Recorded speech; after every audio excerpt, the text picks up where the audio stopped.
Hello everyone, and welcome back once again to yet another addition to my One Piece journey. Today we're going to be talking about the conclusion to the Enies lobby, Water 7, arc, saga, whatever you want to call it. It was fantastic. It was the best arc in the series because I do consider this to be a full arc. I'm pretty conclusive on that.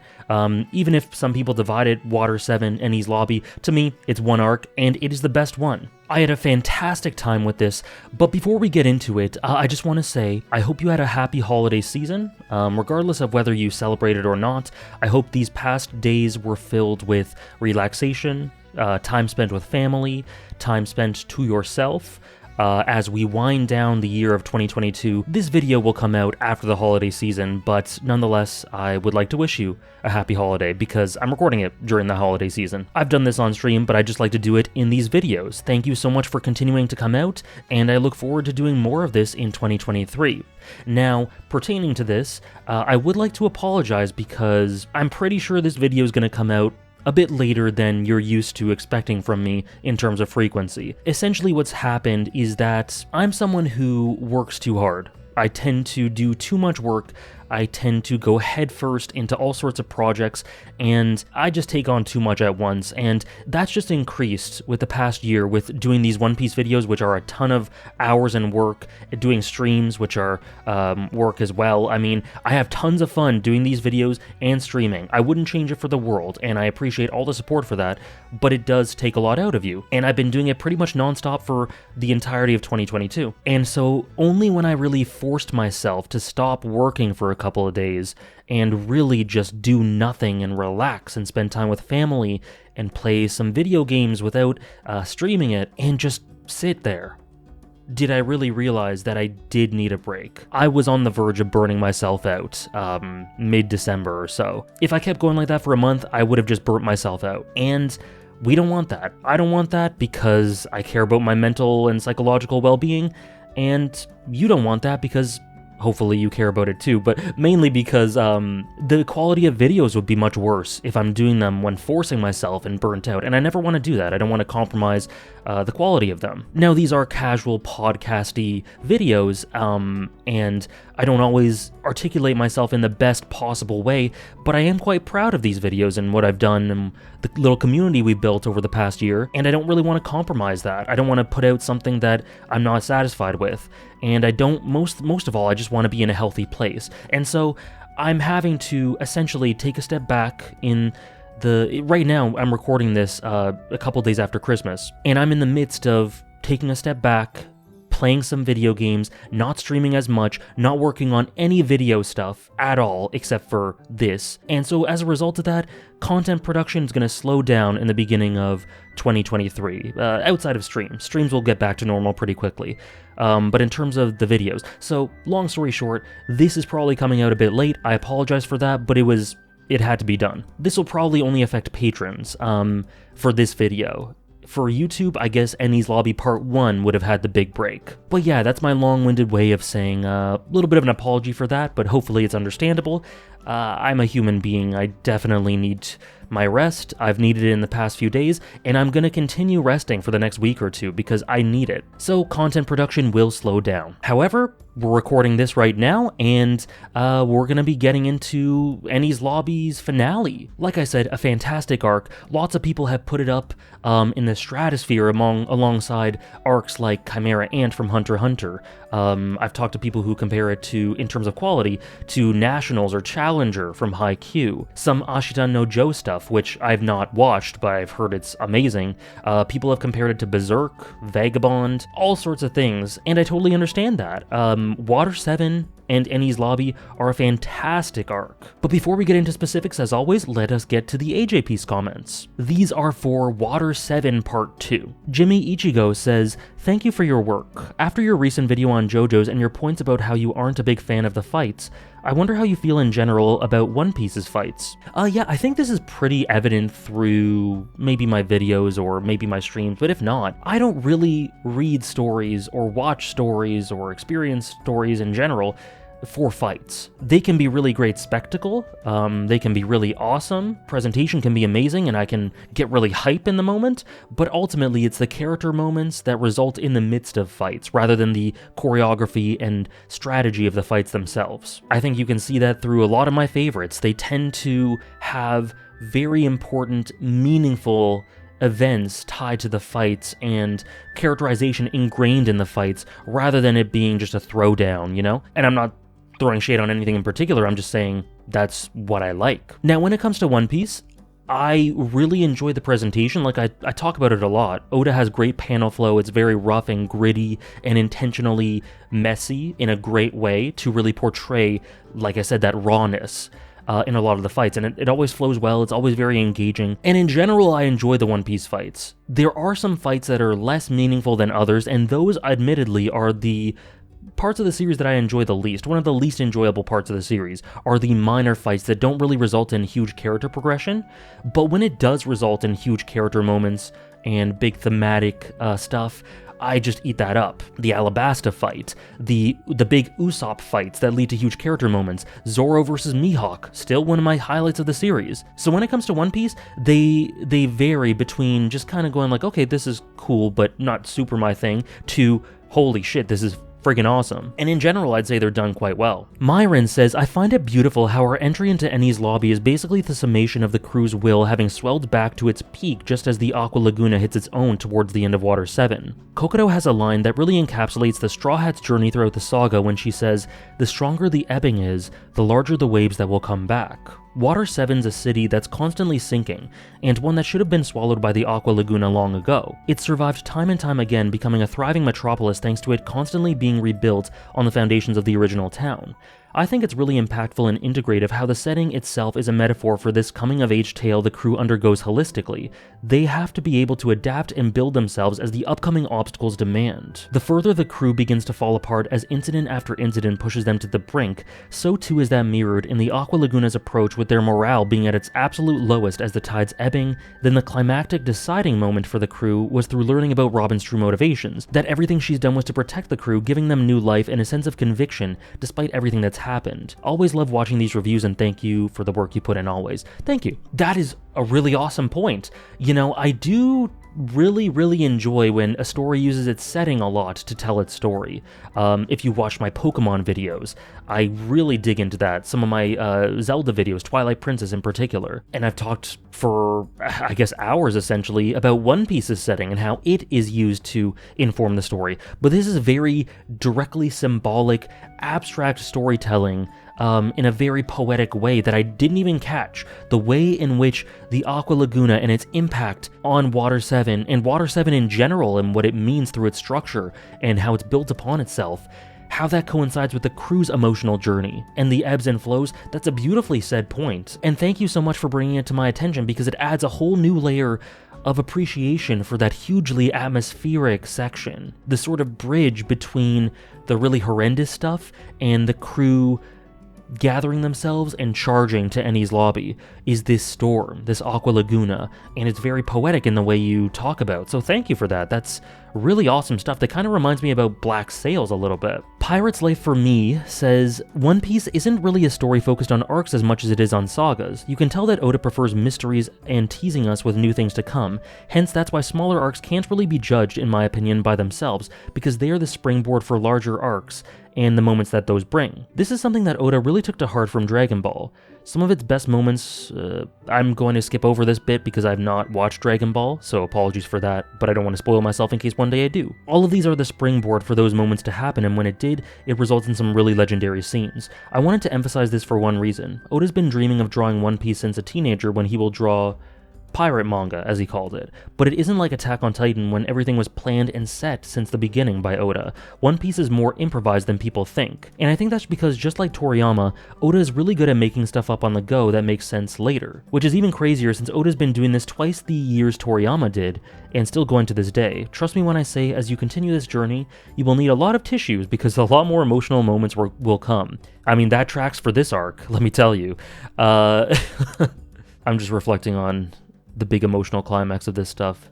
Oh boy. But yeah, the main point I want to get to here is the nature of Oda very clearly being able to plan things and set foundations and build upon them, but it does feel, I do agree that it feels more improvised, whereas something like Attack on Titan is so meticulously planned from the start. You can tell certain plot details are there. There's a ton of foresight about exactly how this is going to play out, how it's going to fit into the entire plot, like a finely tuned instrument. Just these pieces click into place and it runs seamlessly. It's very finely tuned and polished and exact with something like Attack on Titan. Some may disagree, that's just my opinion. With One Piece, though, it feels much more free flow. It feels much more improvised, like you say. It feels to me like much more of a creative stream of consciousness, like I've referred to it before.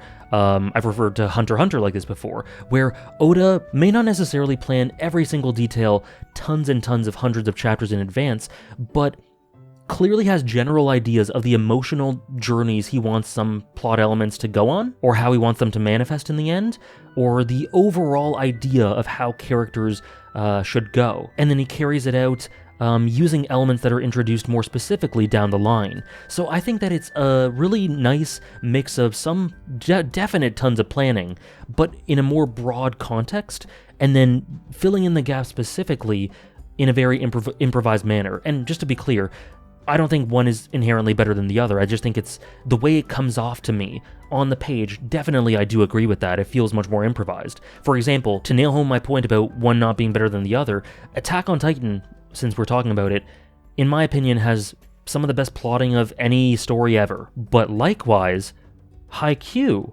actually has some of the best plotting of any story I've ever seen as well, just done in a very different way. More dependent on payoffs than actual plot events and how it fits into the overall mythos. If you've read Haikyuu, hopefully you know what I mean. But Furudate, Haikyuu's author, Haikyuu's writer, has said straight up, oh, I just go with the flow. I just make things up as they come. If they fit, they fit, and yeah, the payoff just kind of naturally comes to me. I think Oda's much more like that, just through no real evidence apart from feel. That's just my opinion of how it feels like the plot is put together. There are big mysteries and character roles that are, inspire a lot of theorizing. Like Shanks's role, for example, I theorized a lot about. The mysteries of the Void Century, the world government, what's going on there, Doflamingo, what the hell is my guy doing? He's been just chilling for 200 chapters, and there's been stuff like Blackbeard and lots of things that bubble underneath that come right when you think the proper moment is for them to come, and it just feels improvised to me, in a really deliberate, skilled way, but still improvised, and I really enjoy that. I think it really integrates well with the creativity and expressiveness and the informal, intimate nature of One Piece. So the next comment is from Steep Reviews, and I'm not going to read the whole thing because it is quite lengthy, but thank you so much for sharing these extensive thoughts, and I'm going to respond to them. There are some really interesting things said here about a comparison between Robin, Frankie primarily, and Chopper, and the nature of this inherent monstrosity or power or whatever, which is a really, really cool connection that I'm actually going to talk about when we go through the plot chronologically. But I'm just going to read the last paragraph to kind of sum things up. In the end, there's validity to what Iceberg says and thinks, but both him and Tom make the same mistake with Robin on deciding that knowledge can't be responsibly used. It's ironic since they both have the Pluton and are treated the same way as Robin despite both obviously believing that they're different. As usual, the answer is in the middle. Not one extreme or the other, in the middle. A mix of both the dreams to create something new and dangerous and the responsibility in wielding it and giving that power to people you trust. Obviously, Tom does not think he made a mistake in giving Roger his ship, nor does Iceberg regret giving his blueprints to Pluton to Frankie. And that's why I love One Piece. The optimism to believe in people and others while having the maturity to understand the limits of it. That's a beautiful way to put it, and I totally agree. Like I've talked about through these videos, Oda is a huge advocate, it seems, of balance, and not morally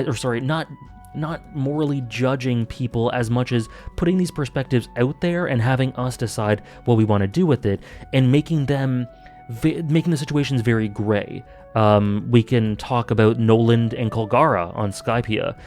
We can talk about Luffy and Usopp. Very gray, understandable perspectives on both sides because it's well fleshed out enough to give us that perspective. And this is one of the best examples of it in the story. This whole idea of knowledge or power and the responsibility of it being used properly and inherent power and everything. It is, once again, a common theme there is that the answer is somewhere in the middle. It can be used improperly, but to admit defeat and assume that it will be used improperly it shows such a lack of faith in humanity, and that is deeply sad. And I think Oda, in the end, concludes, well, so far, that you shouldn't approach life in that way. I think that he says that you should have faith in people. That's one of the main conclusions here, and it's a really great extrapolation of that theme that results in something so intimate, so optimistic, and so in keeping with the tone of One Piece. Faith in people. Faith that people will be able to do the right thing when it comes down to it. Sometimes you will get burned when you have that faith, but that hope and the constant evidence that you should have that faith is constantly springing up in the story. I really love that optimism, and thank you so much for articulating that so beautifully, because relentless optimism with no maturity, as you describe it, is foolhardy. But having faith in people while also understanding limitations and the horrible extremes that could come about things, that's really important. Last couple here, Reaper says, I absolutely adore how Oda contrasts beliefs, not just through characters but also through different circumstances, environment, and how characters live their lives. A fine example of this would be Frankie and Iceberg. Not only do they contrast each other through the theme of power and their personalities, but it's even more reinforced by their differing lifestyles. Frankie ends up living at the bottom, where he devolves into building only distrust, fear, and disrespect towards his name. Meanwhile, Iceberg has become the president of Gali Law and the mayor of Water 7, making a respectable name for himself. The reason I think this further nails in their opposing beliefs is because Iceberg ended up building a community, economy, and a productive market. However, one thing he never made was weapons. Contrast to Frankie, instead becoming a dismantler, never to build again, at least until he found out the echoing spirit of Tom in the Straw Hats, due to his self-repentance, and is exactly what led him to fully embodying Tom's ideals and becoming a weapon that could never be used by anyone but himself. Just these little details put into characters really plunge you into the world even more, making them feel like real people that could exist in our world. The more and more little details Oda puts into this story, the more and more it builds up into a huge, expansive, and detailed world. I'm so happy you're talking about my favorite story ever. It's changed my outlook on life completely, wow. And you always give me more insight and appreciation for these stories, so I'm always very excited to watch these videos. Much love to you and your videos. Also, Soka King is the best superhero ever written. Based. Thank you so much. That is incredibly sweet. I don't actually have much of a proper response to it, so I apologize, aside from saying, hell yeah, I totally agree. I totally agree. All these different sort of worldviews and philosophies and nuances to the character personalities and psychologies, and how that's built upon one another, and how it intersects with one another, and how they bounce off one another, and the characters express themselves. It builds more and more and more of this world for reasons completely outside of the setting. It makes the world feel more engaging just through the sheer amount of interesting personalities in it. And so that's a really sort of indirect form of world building to make this place feel more lived in and rich and nuanced, and I really enjoy that. So yeah, I totally agree. It's one of my favorite things about the story, and thank you so much for the incredibly sweet words of support. And the last one is from Potential Pizza. I appreciated you editing in a segment to talk about the good aspects of Sanji versus Wansei. Oh, you guys know my relationship with Wansei. But yes, I was unfair to it initially, so I had to give the fight the credit it was due, because it did do some good stuff. I completely understand being grossed out and annoyed by Wansei, though to me personally, the goofy humor Oda goes for really works amazingly. To me, it's one of the most entertaining fights in the series, but beyond that, I think it adds incredible thematic depth to Sanji in a very subtle way. Like you said, it's great to see how Sanji talks about self-respect and honor as a chef and not wasting food. But my favorite detail is that Sanji is willing to fight with knives here, essentially becoming the equivalent of a swordsman, because he's in a kitchen and using them against food. It's not just a clever moment, but it ties back to the core themes with his character all the way back from Baratie. Sanji is a man who sticks to his principles, even when it's almost undeniably a bad idea to do so, because that's what principles are for. He won't fight women, even though sometimes you obviously would have to if the enemy's a woman. He'll feed even his enemies, even if they'll attack him afterwards. And he won't fight with his hands, even though he'd be stronger doing so. What Sanji vs. Wansei shows is that if he was willing to fight with his hands, with swords, he would actually have incredible skill, possibly even keeping up with Zoro. After all, he never even practices using them to fight, and yet shows off insane prowess this one time. This gives his choice to never use them outside of this specific context even more weight. We see the depth of what he's willing to sacrifice for the sake of his principles. Yeah, that's beautifully said. Couldn't have put it better myself, and you're probably the best person to put it that way, because I'm really glad for anyone who enjoyed the Sanji versus Wansei fight. I was cringing the whole time. It was one of my least favorite in the series, but that's a very personal thing, And that doesn't take away from the really cool writing here, which I of course have to acknowledge. I'm not gonna use my personal sensibilities to detract from the writing here, because it's true. I think it shows a great amount of conviction on Sanji's part, and his idea of what food means, and his principles. It is a self-detrimental, in a way, adherence to these principles and conviction, in a way that undercuts his combat ability, which he is preoccupied with a lot of the time. He wants to be strong, and ultimately could lead to hamstringing him in fights, could potentially hamstring the crew, but at the end of the day, this is something he has resolved to do, and he will stick to it no matter what. And even in the midst of this self-detrimental nature, he sticks true to his principles, and I love the way it integrates with food, the way it calls back all the way to Baratie, the way that Oda clearly has such a focused idea of who this character is and never loses sight of that. 300, 400 chapters later, it's awesome. And Sanji vs. Wanze undeniably has some really, really cool writing in it, and great thematics, and a great illustration of who Sanji is when it comes to his principles. So yeah, I definitely didn't want to be unfair. I wanted to get across my distaste for it, because you lose the personality of the review if it's just a diluted, this is what happened. It was technically objectively good, hate that word, and these were the thematics, without telling you how I felt about it if I had a strong reaction. So I do want to get that out there, but of course we want to talk about the themes here, we want to dissect it, we want to be fair, and I had to edit that in for that reason, and comments like this help me further appreciate elements of the story that I might not have realized. Like, this is put in a way that is better than I could have put it, and it helps me appreciate Sanji's role in that fight quite a bit, so thank you. And yeah, those are all the AJP's comments for this week. There were some great ones. Thank you so much for sharing, and thank you for continuing to share. Thank you for your continued contributions. I'm really glad that we consistently have a bunch to choose from throughout these videos, and I'm really humbled by that and your enthusiasm, and thank you. If you would like one of your comments to be chosen to be read out in a future video, just be sure to use the hashtag AJPiece somewhere in your comment, and then it'll be put into a pool where I could potentially read it on screen sometime in the future. And in addition, if you would like to see early access for the next video, which I know now is Thriller Bark Part 1, or I don't know if it's going to be one video or multiple, maybe it'll be one.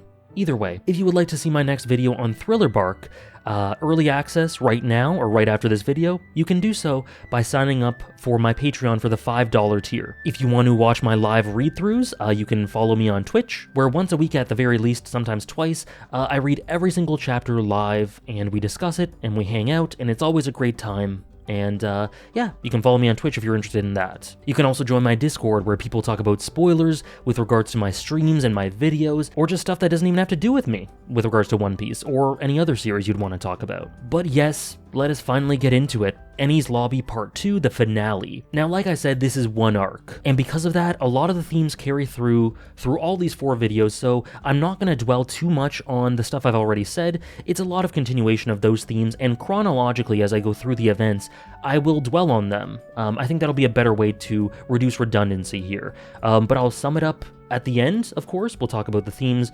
that we've seen throughout the arc and how they were communicated, like always, and in the middle, chronologically, as we go through it. But yes, as far as I'm concerned, this is one arc. It is continuous, there is thematic coherence, there is no real division in terms of what it's trying to achieve. It just, the pace changes up, and the style changes up, but it's the same story. I said I wouldn't talk about the themes, but I just want to quickly draw on a couple.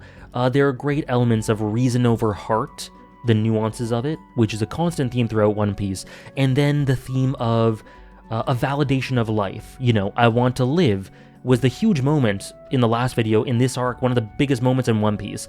I want to live, but also all the details surrounding life, letting go of a loved one, in this case a ship, that was, regardless of being a ship, a genuine character, a genuine crewmate, which led to genuine grieving. So all these things surrounding life. And I do just want to talk about Robin here before getting into specifics, because here she is saved. Robin is saved by the crew in these chapters. But what I really want to highlight is that, yes, the crew were essential. They were there for her. She wouldn't have been able to do it without them. And Luffy and Usopp and all their roles, all the crew, what they did to get her. And Frankie's one of the primary ones that helped her to be saved. But they held out a hand. She still had to reach out and grab it. I really want to emphasize that this isn't a one-way street. Robin was not a damsel in distress that was saved and Luffy swooped in and caught her and she was all great and she didn't do any work herself. She absolutely did. It is hard to articulate the amount of trauma she went through. We talked about it last video, her backstory, everything, and the amount of conditioning psychologically that's put on her. And she was able to break out of that and reach out and grab that hand and allow herself to be saved. More like prop herself up and raise herself to be saved through her own power. I just want to be clear about this. This is a story just as much about the Straw Hats saving Robin.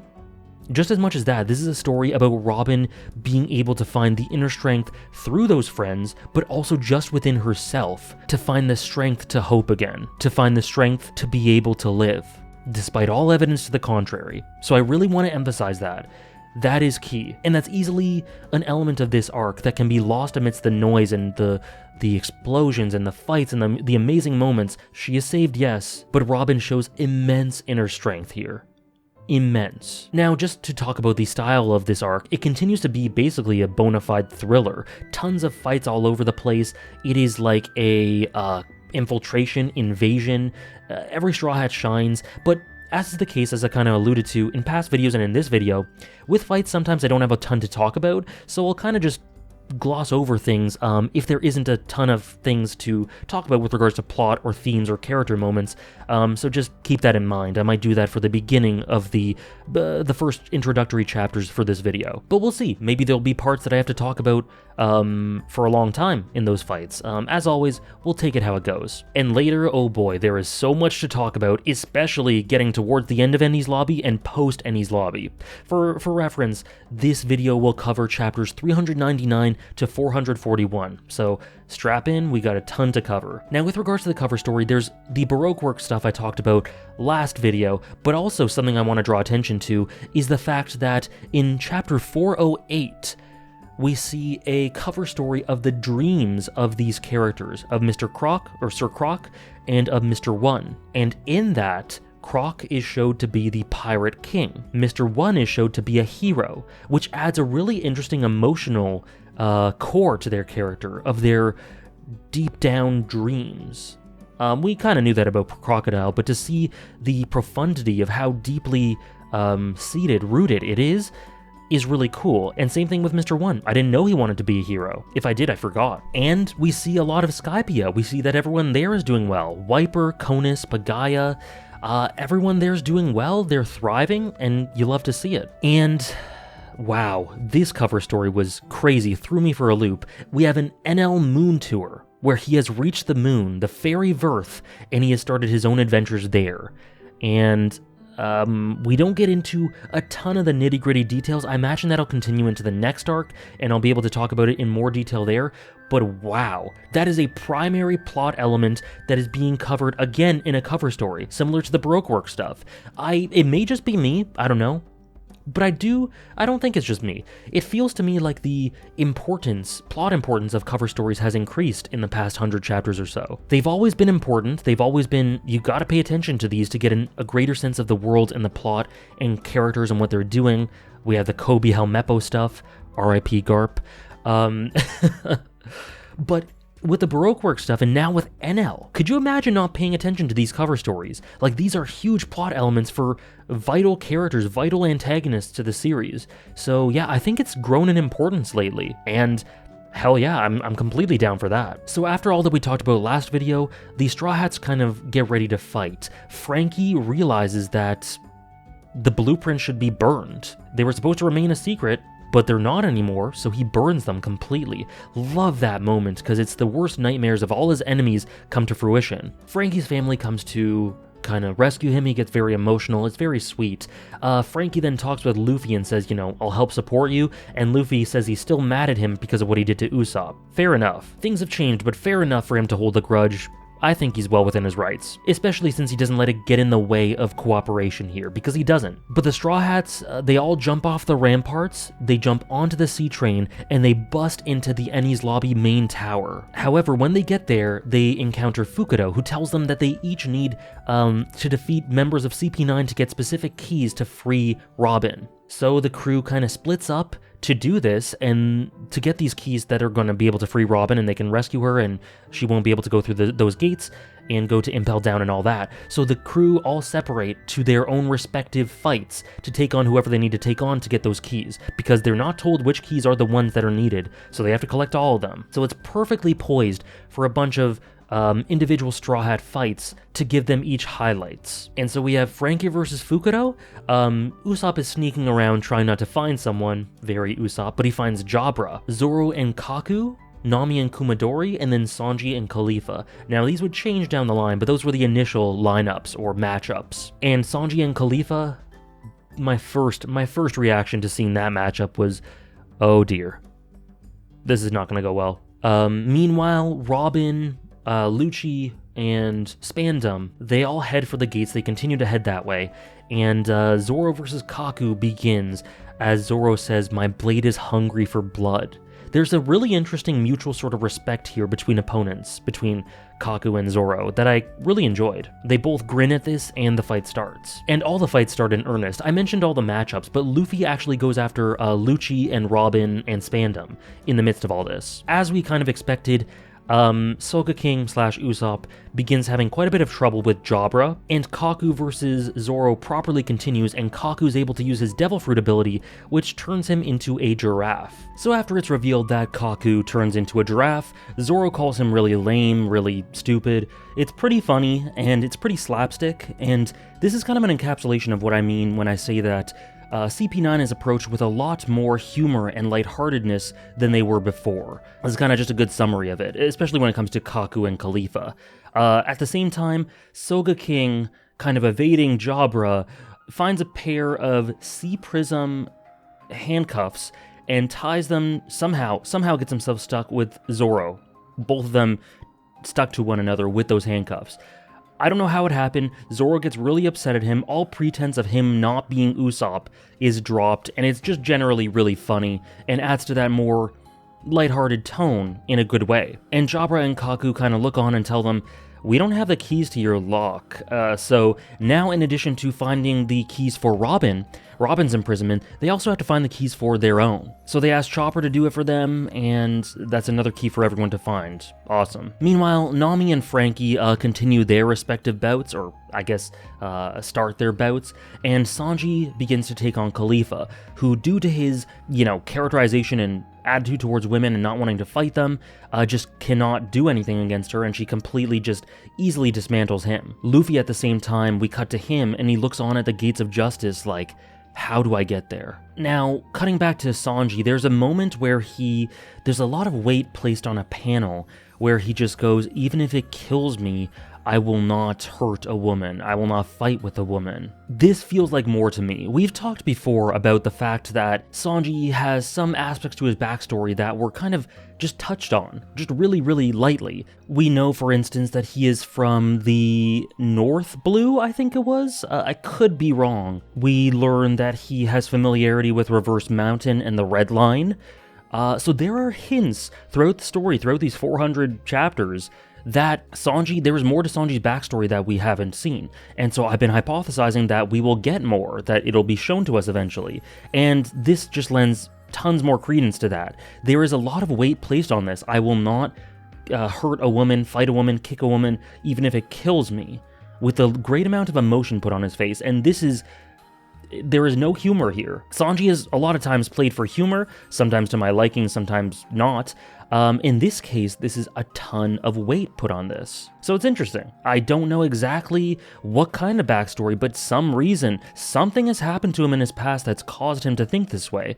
And I'm interested in knowing what, for sure. Chopper joins Nami in the fight against Kumadori, and at the same time, Luffy unlocks Gear 3rd, which helps him to destroy things. Like, he just kind of tears apart more and more buildings throughout Enies lobby, and afterwards, he shrinks as a result of his use of power, of this power. So, Interesting. So Luffy continues to pursue Robin and all that. Frankie continues his fight with Fukuro, where we learn that he's actually literally fueled by cola. That is what straight up fuels him. Not figuratively, not metaphorically.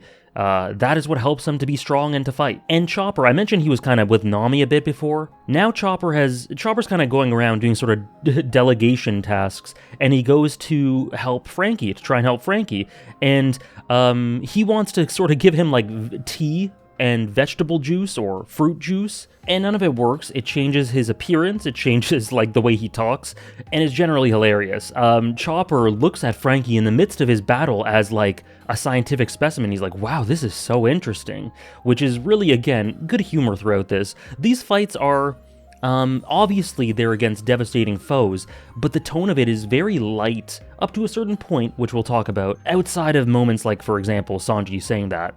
The tone of it's really interestingly light as a nice bridge between huge emotional climax of I want to live and some of the stuff that happens later. So I generally like the choice tonally for these 8 to 10 chapters or whatever it was. Ultimately, eventually, Chopper is confronted by Kumadori individually, and has to find some way to fight him. And there's lots of splicing between a lot of the fights. Frankie defeats Fukuro, so he has done his job. Zoro and Usopp are continuing to run away from Jabra and Kaku, stuck to one another. And Zoro says something that he clearly means. He says, let's do rock, paper, scissors, and the loser just chops off their arm.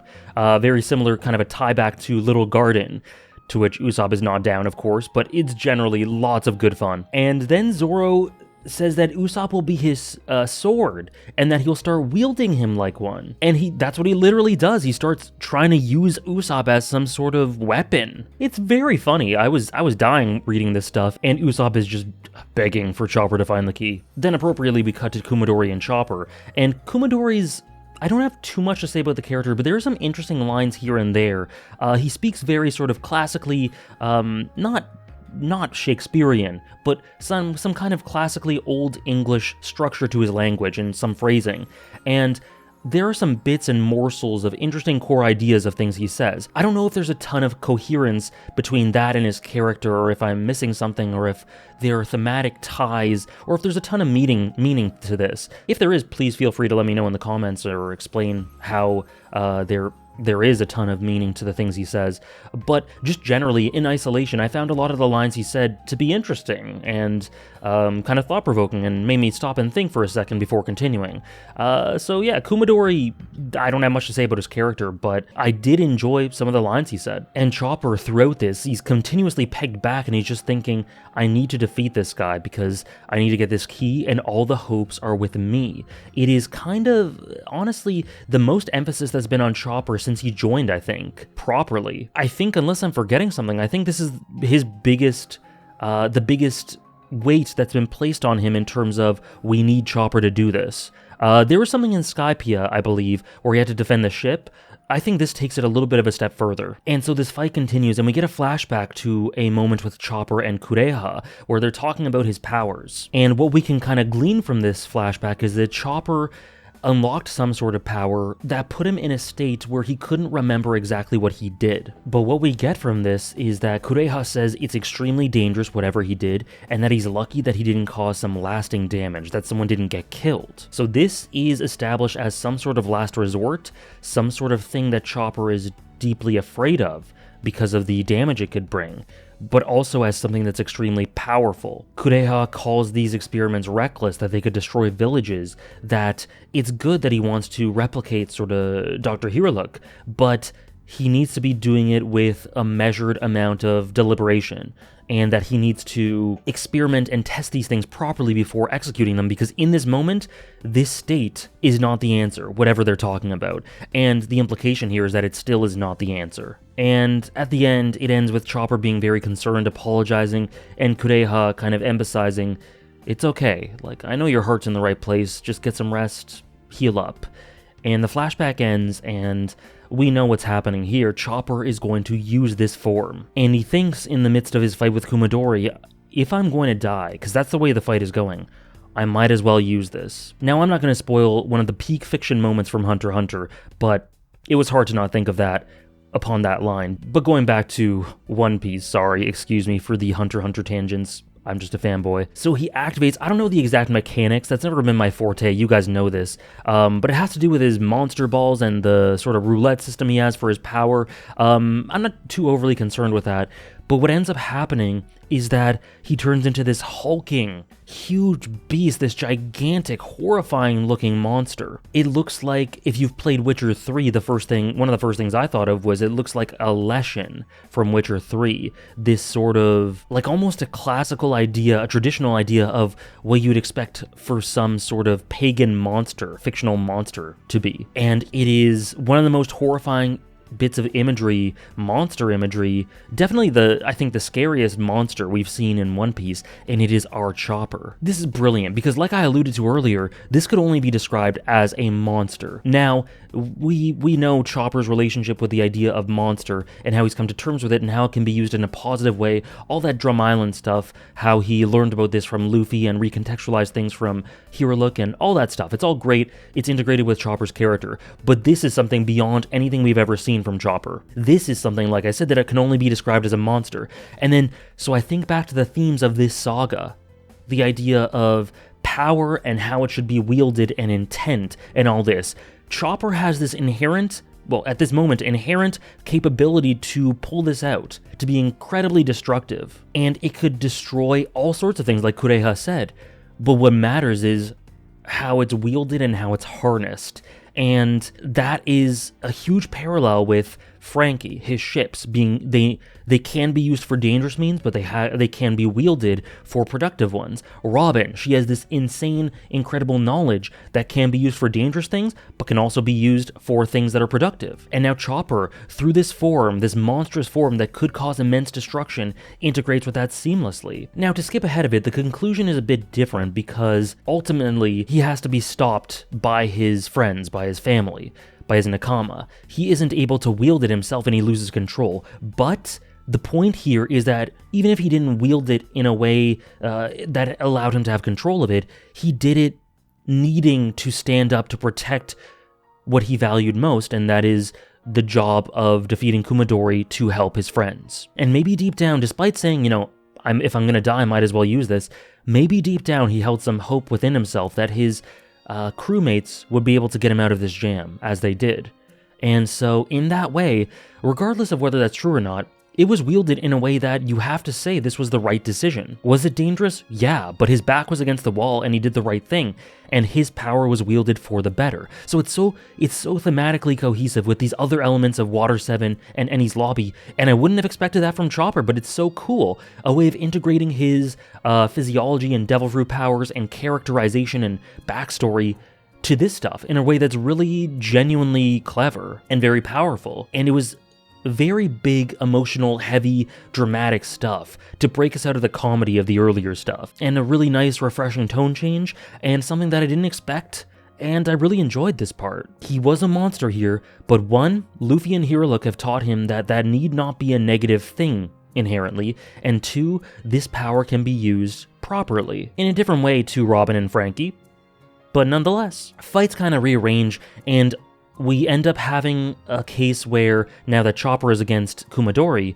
and Khalifa has dispatched of Sanji, Nami is against Khalifa. And Khalifa has eaten a bubble fruit so she can wield bubbles and use their powers to do all sorts of things and transform her enemies so that they look like glass dolls, which is what she did to Sanji, and that's her power. And she's shown here to be a bit of an airhead. That is her sort of more lighthearted, humorous character trait here. That veneer of coldness, once again from CP9, is broken a bit here. There was a bit of fan service here, more than a bit I'd say, but that fight ensues, and Nami ultimately, well, we'll get to that in a second, but Nami once again shows her resourcefulness in a really, really great way. Chopper in his new form is completely dominating Kumadori. Frankie sees what's going on with Chopper and is kind of putting two and two together and trying to work out what he can do here. And Luffy continues to try to catch up to Robin, who Spandam is trying to rush through, and Robin sees Luffy and immediately feels this hope, as in he's here, and your heart just goes out to her.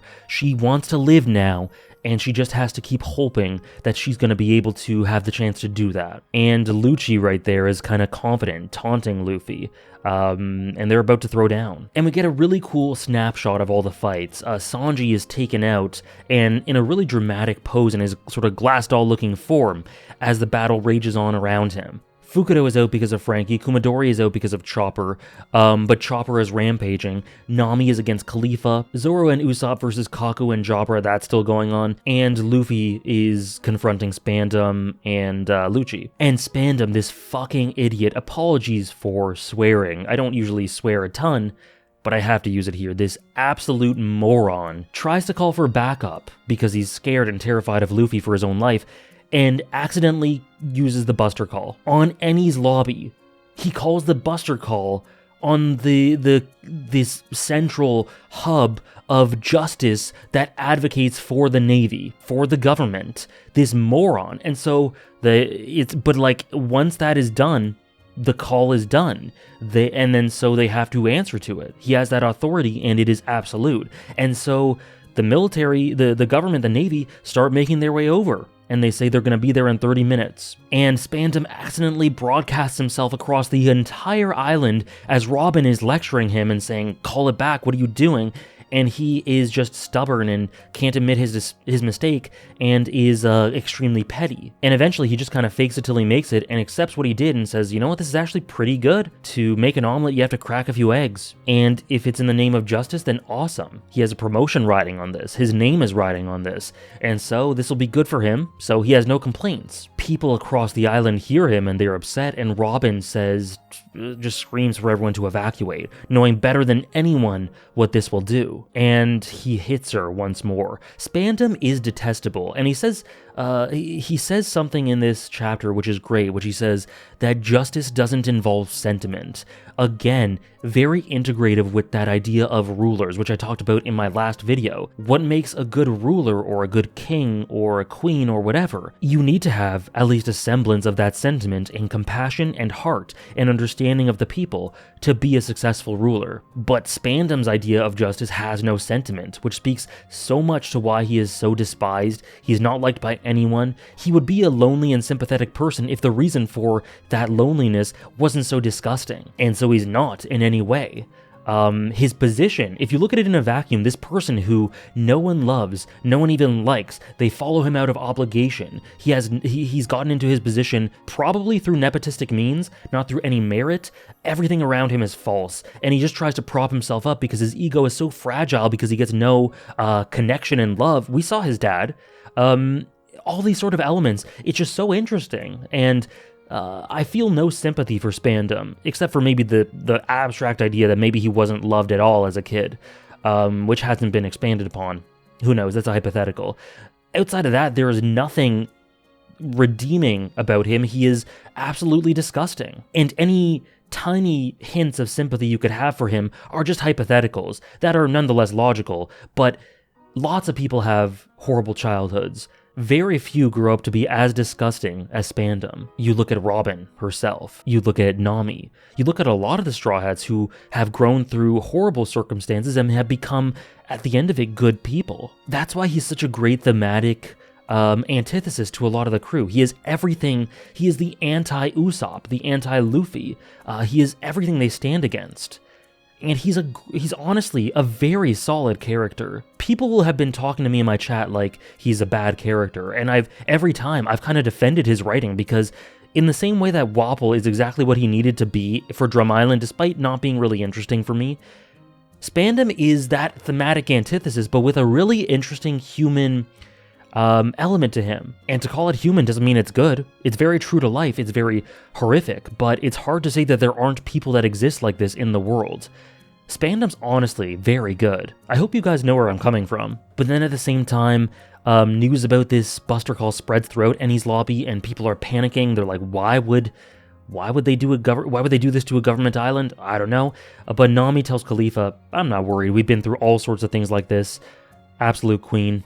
Luffy gets sight of Robin and says, I'm not going to let her go. You better let her go, to Spandam and Lucci. Now, the evacuation starts and continues forward, and Luffy versus Lucci start. It looks great. Like I've alluded to, it's very raw, flows really well, very gritty. Really awesome fight aesthetically, and then it gets even better story-wise, but just the beginning is very engaging. There's some kind of Khalifa is dumb humor, a bit of a miss for me. I didn't really care for it, but it's fine. It's not a flaw or anything. She overpowers Nami, turns her into this sort of glass doll thing. Chopper crashes through. It's just pure chaos in all of the fights. And Nami recognizes that this is Chopper. Frankie saw him earlier, Nami sees him here, and she is immediately struck with fear and concern for him and like what is going on. And she tries to break through to him, and it's very touching as she tries to talk to him and get him to snap out of it. But Khalifa is just a constant distraction, which does not help matters. So she has to take care of Khalifa. She realizes that water is Khalifa's weakness, and then she uses that to her advantage to use the Mirage Baton to confuse her and make all these sorts of mirages of herself, hiding herself among them, sticks her tongue out. Nami's just grown so much. Remember from the first time she used the climate baton and was kind of improvising a lot through it and working her way through it with her smarts and knowledge and resourcefulness?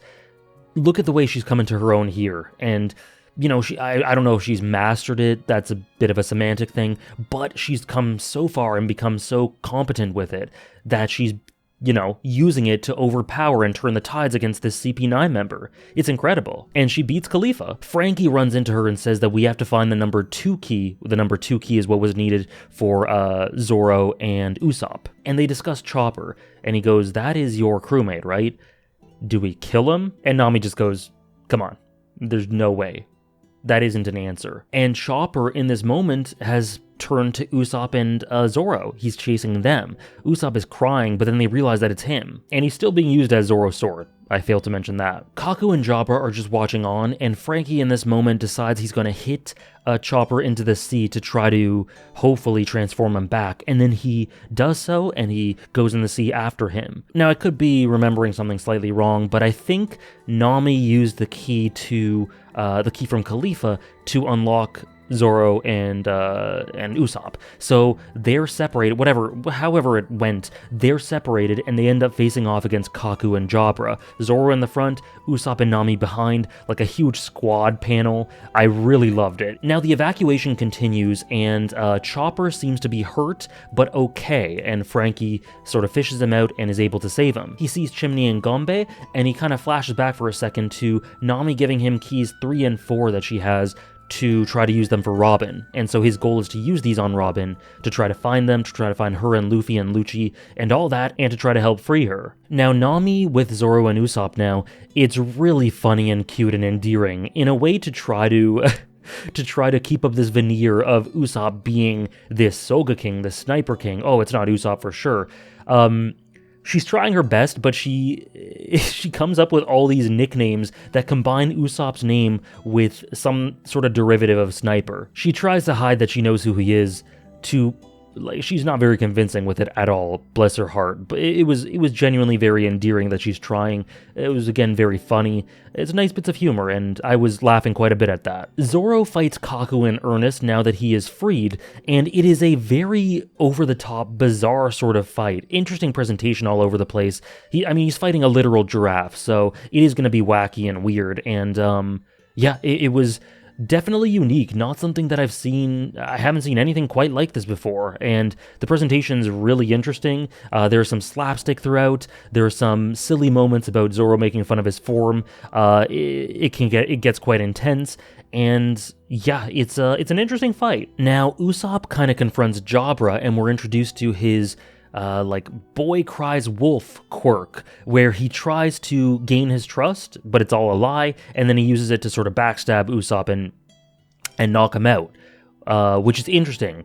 The boy who cried wolf, you could say, who Usopp was at Syrup Village, is completely fooled by his own sort of machinations taken to this sort of extreme. But then Sanji comes in with this epic moment and kicks Jabra, and then he just says, "I'm the hunter." This really awesome badass Sanji moment as he is healed from his form, his glass doll form, whatever it was, because of this water that had come down and rejuvenated him. and put him back to his normal form. And Nami is genuinely emotional as he comes in and saves Usopp here, and it's a really good moment. Zoro, in the midst of his fight, grins at Sanji, and there's some fuel for the Zosan there. Sanji simps for Nami a little bit, and then there's some genuinely really great stuff that he says here. As Usopp says to him, he apologizes for being weak.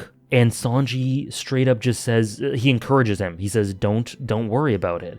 We're here for you. I'm here for you. You can lean on us. He says there are things that people can and can't do, and there's no shame in that, and having to be saved by us, that's why we're here. There's nothing to worry about in that regard. And it's very comforting and encouraging, and it's beautiful. I love how he encourages Usopp here, and he does it again later in the arc, in even a better way later on. We'll get to that. Now, the gates of justice start to open, and the Straw Hats kind of realize, oh my god, we're running out of time. And so Luffy kind of ramps up his fight with Lucci. They realize they have to rush to try to save Robin. And Frankie rushes to try to save her as well because he has these keys. And, well, I guess I made it seem like the next bit of encouragement from Sanji to Usopp was way later. It's actually right here. And Sanji, as he's about to take on Jabra properly, he says to Usopp, he says, as long as you're here, we're sure to save Robin. And he shows this immense belief in him, this confidence that he can do something that no one else in the crew can do. And there's this awesome moment as we see half of Usopp's face and half of Sogeking's, and this moment of realization and emotion as he sees this immense trust that Sanji, and by extension the rest of the crew, have in him. There's this beautiful understanding in his eyes as we see the half of Usopp's face. And it's beautiful because he not only says this confidence in him, but confidence that he can save Robin in a way that only he can, which ends up being the truth, which ends up being the case. And it's so encouraging. It's so reassuring. And he uses Usopp's name here, not Sogeking. It's not Sogeking that's going to be able to do this, it is you at your heart. Now, the abstract thematics and symbolism of what Sogeking is, I think there are all sorts of directions that you can take that with regards to Usopp's character.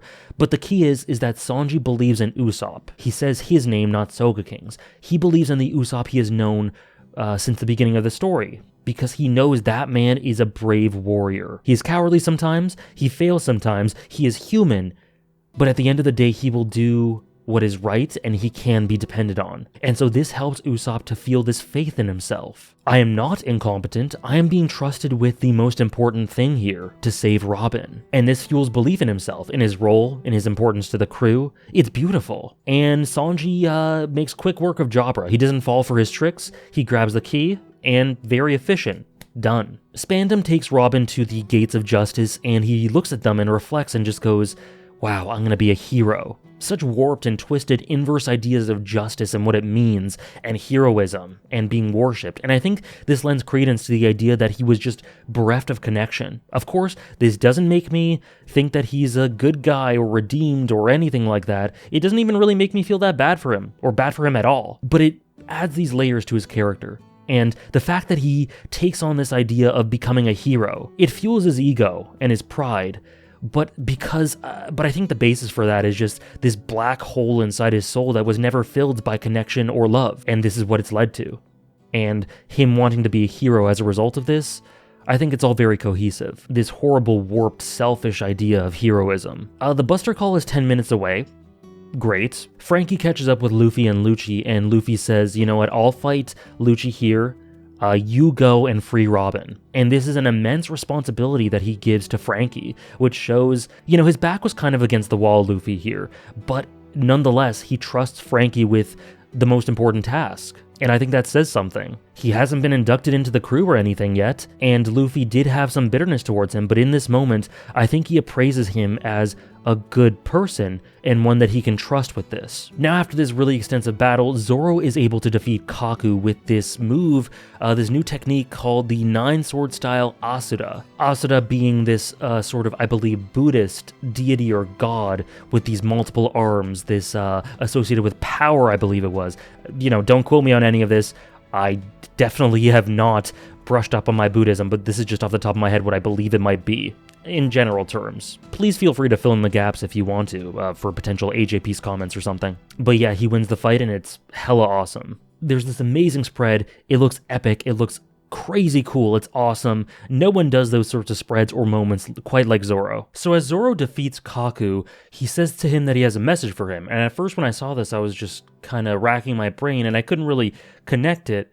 But then it's quickly said, the message for Kaku, and by extension the rest of CP9, is you're fired from the Gali Law Company. From Polly to Zoro, the thing he told them right before they started the invasion properly. When he said that, Zoro grinned at him, and I mentioned the amount of mutual respect between the two, and I really like that he carries that forward here, as you would expect him to, but it's just a really nice reminder of the subtle sort of underlying dynamic between Zoro and Polly, which I really appreciated. And Kaku he kind of takes it in stride. He accepts his defeat, and there's a decent amount of mutual respect between him and Zoro. He gives him the key, the invasion continues, and all these parallel little dynamics and fights and plot lines going on, and it's so sprawling and epic. And Spandam taunts Robin some more after all that he's done, and starts just unleashing his fury, rage, insecurities on her by, again, beating her up. And she is just getting completely lashed at,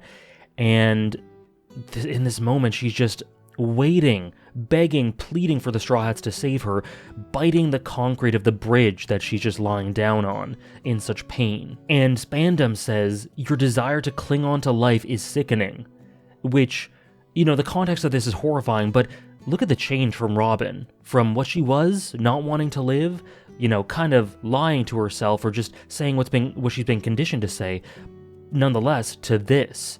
Her will to live is sickening. Beautiful from that perspective, but she needs some help right now. And she just keeps saying, I need to hold on, and they will come for me. And this is her dragging herself out of the muck herself to reach out and grab their hand. Luffy versus Lucci continues, and Luffy then tells Frankie, you know, go ahead, go get Robin, once more. He kind of reiterates it. The gates then open for the Buster Call. At the same time, Lucci kind of acknowledges Luffy as an opponent and says that he is, you know, a worthy opponent, and there's an amount of mutual respect there as well, or at least respect in that way towards Luffy as well. And as the gates are opening, Spandam is getting encouraged, and Robin says, you won't lead me through those gates because they will come and rescue me. And it's beautiful. There's so much trust in them. Through everything they've been through, she knows that they will come and get her. And Spandam can't stand this hope as he rubs in what happened to Ohara, what happened to Saul. He says that his dad did it. He just kind of shoves all of that in Robin's face as she just kind of can't help but, in reliving this trauma, cry and have this lonely moment in response. And you feel so sorry for her, but in spite of all this, she's strong enough to say, I'm still alive. And as long as she's alive, she has reason to want to continue to live and to have this hope. And Spandam says you won't be alive much longer. But then there's this huge explosion, this huge commotion. Frankie had come to get Robin, and there's this big explosion, and it kind of gets him. But essentially, the Straw Hats have come to save her in this moment. And where do we pan to in this moment? Kind of encouraged by the words that Sanji said to him, we have Usopp, Soga King, finger pointed to the sky, light refracting down, a low angle, this perspective we see him from, a hero. The soldiers all look at him, and in this moment, he is the brave warrior of the sea, he is the hero, and he is the one here who is their biggest threat and who will save Robin in this moment. And Robin here goes, it's long nose, and it's just...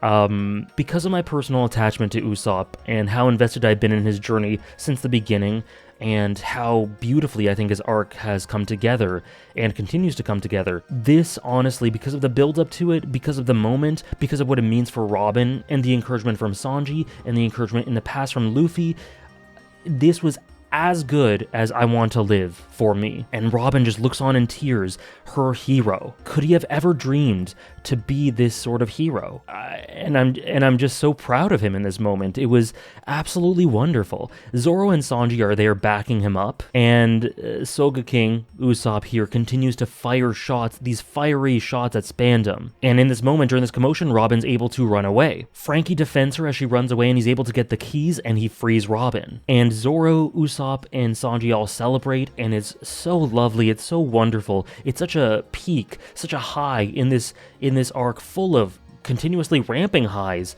and then lows and highs again, and it's just so lovely to see them be able to celebrate in this way together. And due to his role in this, it feels like Frank is already a crew member. You might as well have unofficially included him as part of the crew by this point in the story. And Robin says thank you to Usopp, and he says enjoy your freedom because you are no doubt a member of Straw Hat Luffy's crew. So are you, my dude. But no longer someone who needs to be rescued anymore, she joins the fight and helps them. Now from their side, now is their time to go on the aggressive and push back even more. But then the Buster Call starts in earnest and all of Enies' lobby starts crumbling around them. Explosions everywhere, fire, destruction. It's cataclysmic, end of world stuff as the evacuation continues and the fights go on. It is just mayhem. It is complete insanity. Now, Usopp seems to be in the proximity of one of the explosions, and when it seems like he gets caught in it, Zoro and Sanji scream for him. Their expressions so powerful. Especially Sanji, I think it was. Sanji especially had a hugely emotional and powerful expression upon the prospect of seeing that Usopp could have been hurt. And it ends up being played off as a gag in a move that I do think was good. But nonetheless, it's very cool to see Sanji react in that way. Again, great emotional stuff for Sanji throughout the arc, particularly with his role for Usopp. Eventually, the Straw Hats all plan that they need to steal a ship and escape just to get the hell off this island and survive.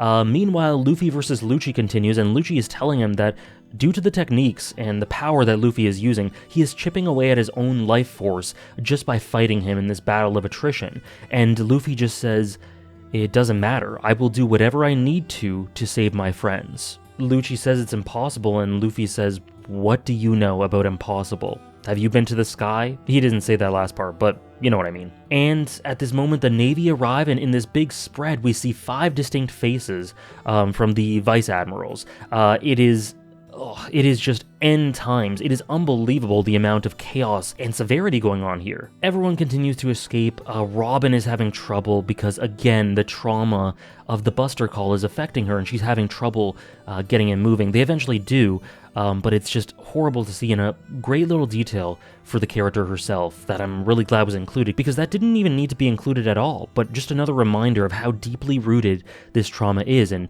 just because she's moved past it in some ways doesn't mean that it will completely leave her.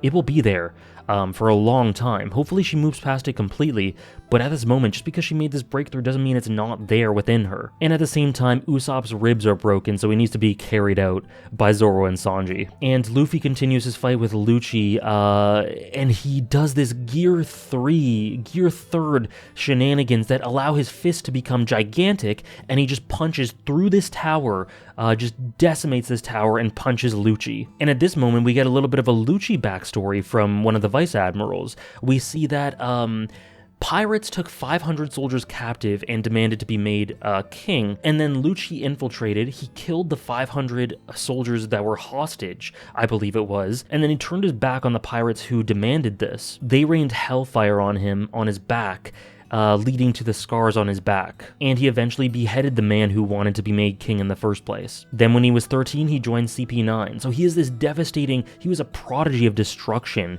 from a young age. A little bit of an interesting parallel with the reputation of Robin, which was completely false, but nonetheless, and him. He's known as the coldest killer in CP9 history. And meanwhile, the fight with him and Lucci and Luffy continues, and his shirt off, we see the scars on his back in the shape of the government symbol. And it just adds this great amount of weight, authority, threat, fearsomeness, don't think that's a word, but you get what I mean, to the character in a really effective way that I thought just enhanced the intensity of this fight even more in this moment. And now in this moment, one of the Vice Admirals also orders a attack on the warship that Luffy and Lucci are fighting on, saying that Lucci is invincible. He will not die by this attack, but we need to do whatever we can, despite any soldiers who might be nearby, to destroy the world's most dangerous criminal. That's a Luffy. The notoriety this guy has is unbelievable. From those humble beginnings, you remember that tiny boat that he started out on, that he set off on, to this, never faltering from his dream.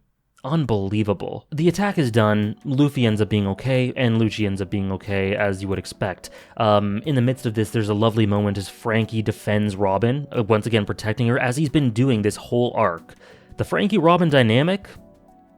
I'm liking it. And Spandam asks him, like, why would you do that? He cannot conceptualize why Frankie would even attempt to defend Robin. Because one, it's not part of Spandam's character's capacity to understand these acts of compassion and kindness. But two, it's a common through line, isn't it? A common emotional thematic through line. Why do you do so much for these people? That's what has been asked to Luffy so many times throughout the story already, and that is asked to Frankie here. And I think it's another indication of the fact that Frankie is, again, this sort of kindred spirit, willing to put his life on the line for people who he cares about, even if he just recently met them. And Robin tells Frankie here to have faith in the Straw Hats as he continues to fight Spandam off. They will come. And Frankie says that he is so emotionally attached and already moved by the Straw Hats because of the way in which they defend their friend against the whole world if need be. He's moved by that. He probably wants to be a part of that. And he says that's a commitment he can get behind. And also he just hates the government because of Tom. And he is fully willing to give his life for Robin to be saved. There is no dressing anything up here. He is willing to die for her. That is a Straw Hat. And Robin in this moment realized that this isn't, like, there is a Buster Call here, and of course it brings up this trauma, but it's not the same, because here, she is not alone. She was with Saul, she was with her mother, she was with Professor Clover and all the researchers, but they were taken from her, and she was left all alone. Here, she isn't alone. She's surrounded by friends and family. There's a little bit of a subplot with the Straw Hats trying to escape through some water canal.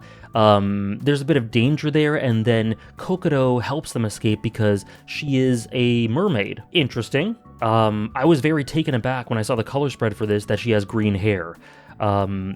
People were kind of laughing at me because the main thing I took away from this was that Kokodo has green hair, not that she's a literal mermaid. I don't really know what to say to that. I think that's correct. I don't know why that's the first thing I was shocked at. But there's a really cool detail where Gonbei, her granddaughter, is actually a quarter mermaid, and so she has an affinity with water. She might not be a full mermaid, but she's been noted throughout the saga to have an affinity with water, which is really cool. So after this, the Straw Hats reunite with Frankie and Robin. The whole gang's back together minus Luffy, but they did come as Robin had faith in. And there's a lovely celebratory moment. They have this one moment of celebration to see Robin again, and it's really beautiful. And Sanji tries to start simping for her, but Nami and Chopper kind of push him out of the way, and they start going like, Robin, we missed you. It's just generally really good vibes in this one moment, and they know nothing's over, but they allow themselves this moment to celebrate here and be reunited with Robin again, and it was a lovely moment. Usopp asks Zoro if they should help Luffy as they see that he's still fighting Lucci, and Zoro says no, if we get in the way we could just make things worse. We have to just trust in him and hope that he can bring it home and defeat him. But just in that moment, all the people who helped them up until this point, Galila, the Frankie family, the Giants, they're all completely taken out by this shot from the Buster Call. They get bombed. It looks like horrible devastation. It looks like they could all potentially be dead as the battle with Luffy and Lucci continues, with this backdrop of blood and death and destruction. Now, this is a little bit of a fake out. I didn't really buy that all of them would be dead. That felt a bit too much. It felt a bit too drastic and too brutal, given what's been established so far. Even if this is the most brutal arc, it didn't feel very One Piece to me for that all to happen just yet. Maybe that's what the series evolves into, but I didn't really believe it, and it turns out that my suspicions were right, because they all ended up being okay. But in this moment, it's devastating in the moment as we see this painful stuff happening, and the crew each react to it. Frankie looks on horrified, thinking his family's dead. Zoro reflects on the Gali Law Company, in particular Polly, who he had such a camaraderie with. Usopp thinks about the Giants. Kokodo thinks of Yokozuna, I believe, and Chopper thinks of Sodomu and Gamora. And the only thing left now is the bridge that Luffy and Lucci are fighting on, and Nami just looks on at all of this and wonders to herself in this beautifully heart-wrenching scene. Is it okay for people to die so easily? Is it okay for all this to happen? How can this happen? And Robin, hearing her, says people's lives cannot be marked on a map. No emotion. The Buster Call is just this cold tool that wipes people out indiscriminately. And it is horrible, and it is nothing that should exist. And this is the tragedy of it. All that they feel in this moment is what Robin felt to a greater degree, but she can feel some kinship with them in this moment. It's just devastating. But Frankie does something amazing, gives me chills just talking about it right now. Even in his grief, he yells to Luffy as he's fighting, "You have to win. I'm not gonna let you die too. After all that I've done, you have to win, you have to survive, and you have to make it back to your crew." What an amazing man he is in this moment. Unbelievable. And they all watch Luffy versus Lucci, and Usopp thinks aloud, "I wonder if he's gonna lose." And Zoro just goes, "Are you stupid?" Snapping him out of it, which is lovely, because we know Usopp at his heart will always believe in Luffy at the end of the day, but he is one to get caught up in fear, right? Worst case scenario. And Zoro, ever the great first mate that he is able to recenter him. Now the Straw Hats make their way over to the fight and they're cheering him on, and Luffy is grinning while fighting. Beautiful. Empowered by their support and seeing that they're okay. But in this moment, with the backdrop of the fight, the Marines all come through trying to get to Robin, and they level this attack on everyone as the Straw Hats face them. This amazing, again, end times apocalyptic almost spread. Again, how far have we come for the scale to be elevated in this way? It's amazing. Robin fights back, the Straw Hats fight back. Meanwhile, Lucci says to Luffy, "I will go to the ends of the earth to destroy Robin in the name of dark justice." Again, this conviction for his idea of justice. But Luffy, his rebuttal is, "I came here to free her from that exact thing, and you will not do it." But right at the end of this chapter, which was 426, Luffy seems to have been overpowered by Lucci. He seems to be just lying down defeated. And it's not looking good. Now the Straw Hats see this, and Usopp in particular is screaming at Luffy to get up. It reminded me, one of the most heartbreaking moments of the series so far was Vivi and Alabasta yelling for everyone to stop fighting. I'm getting swept up in it. I'm tearing up a little just thinking about it. With the anime voice acting too, that's one of the best moments in the series, one of the most emotional ones. And this reminded me of it. Usopp screaming his lungs out for Luffy to just be okay, to just get up. And Luffy looks at him and he goes, "You came. You were here."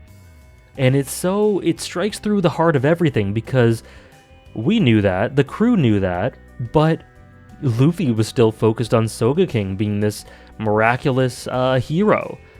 But in this moment, he sees that Usopp came here to support them, not having known that before. It's beautifully illustrated. There's this blood and dirt and emotion and expressions on all the faces involved. And then Usopp says, "Oh, no, I came for Robin," being a little tsundere there. And he yells to Lucci, Usopp yells to Lucci that he will fight him if he leaves Luffy alone. And Luffy, knowing that Lucci will decimate Usopp in 1 second, says, "No, you won't." And then Usopp says, "Okay, then get up." He's putting himself on the line here just to make sure that Luffy will be okay for his captain. Even though he would be dispatched in 10 seconds flat, Lucci would destroy Usopp. It doesn't matter. And so Usopp says, "Get up. This isn't like you to stay lying face down." And then he says some beautiful, beautiful lines.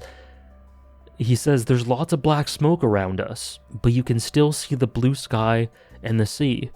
This isn't the afterlife, so stop acting like it's the end. Stop making me worry." That last one, you know, the lines before it are poetic, but the most important one to me is "stop making me worry." And Luffy says, "Yeah, this isn't anywhere near the end." And then Usopp yells to him, "Win, Luffy. You have to win. We're gonna have this victory, we're gonna go back together, and we'll continue our adventure." And Luffy says, "Yeah."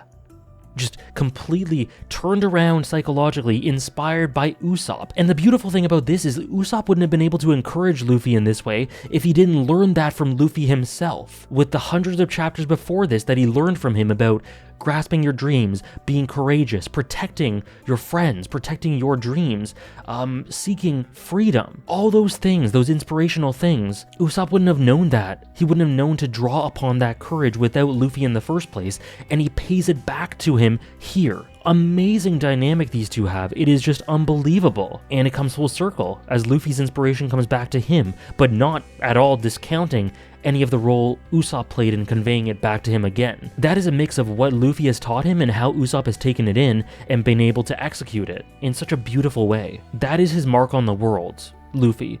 That is the hope he instills in the people around him as they gather and head for these dreams and believe and stand up when they're face down.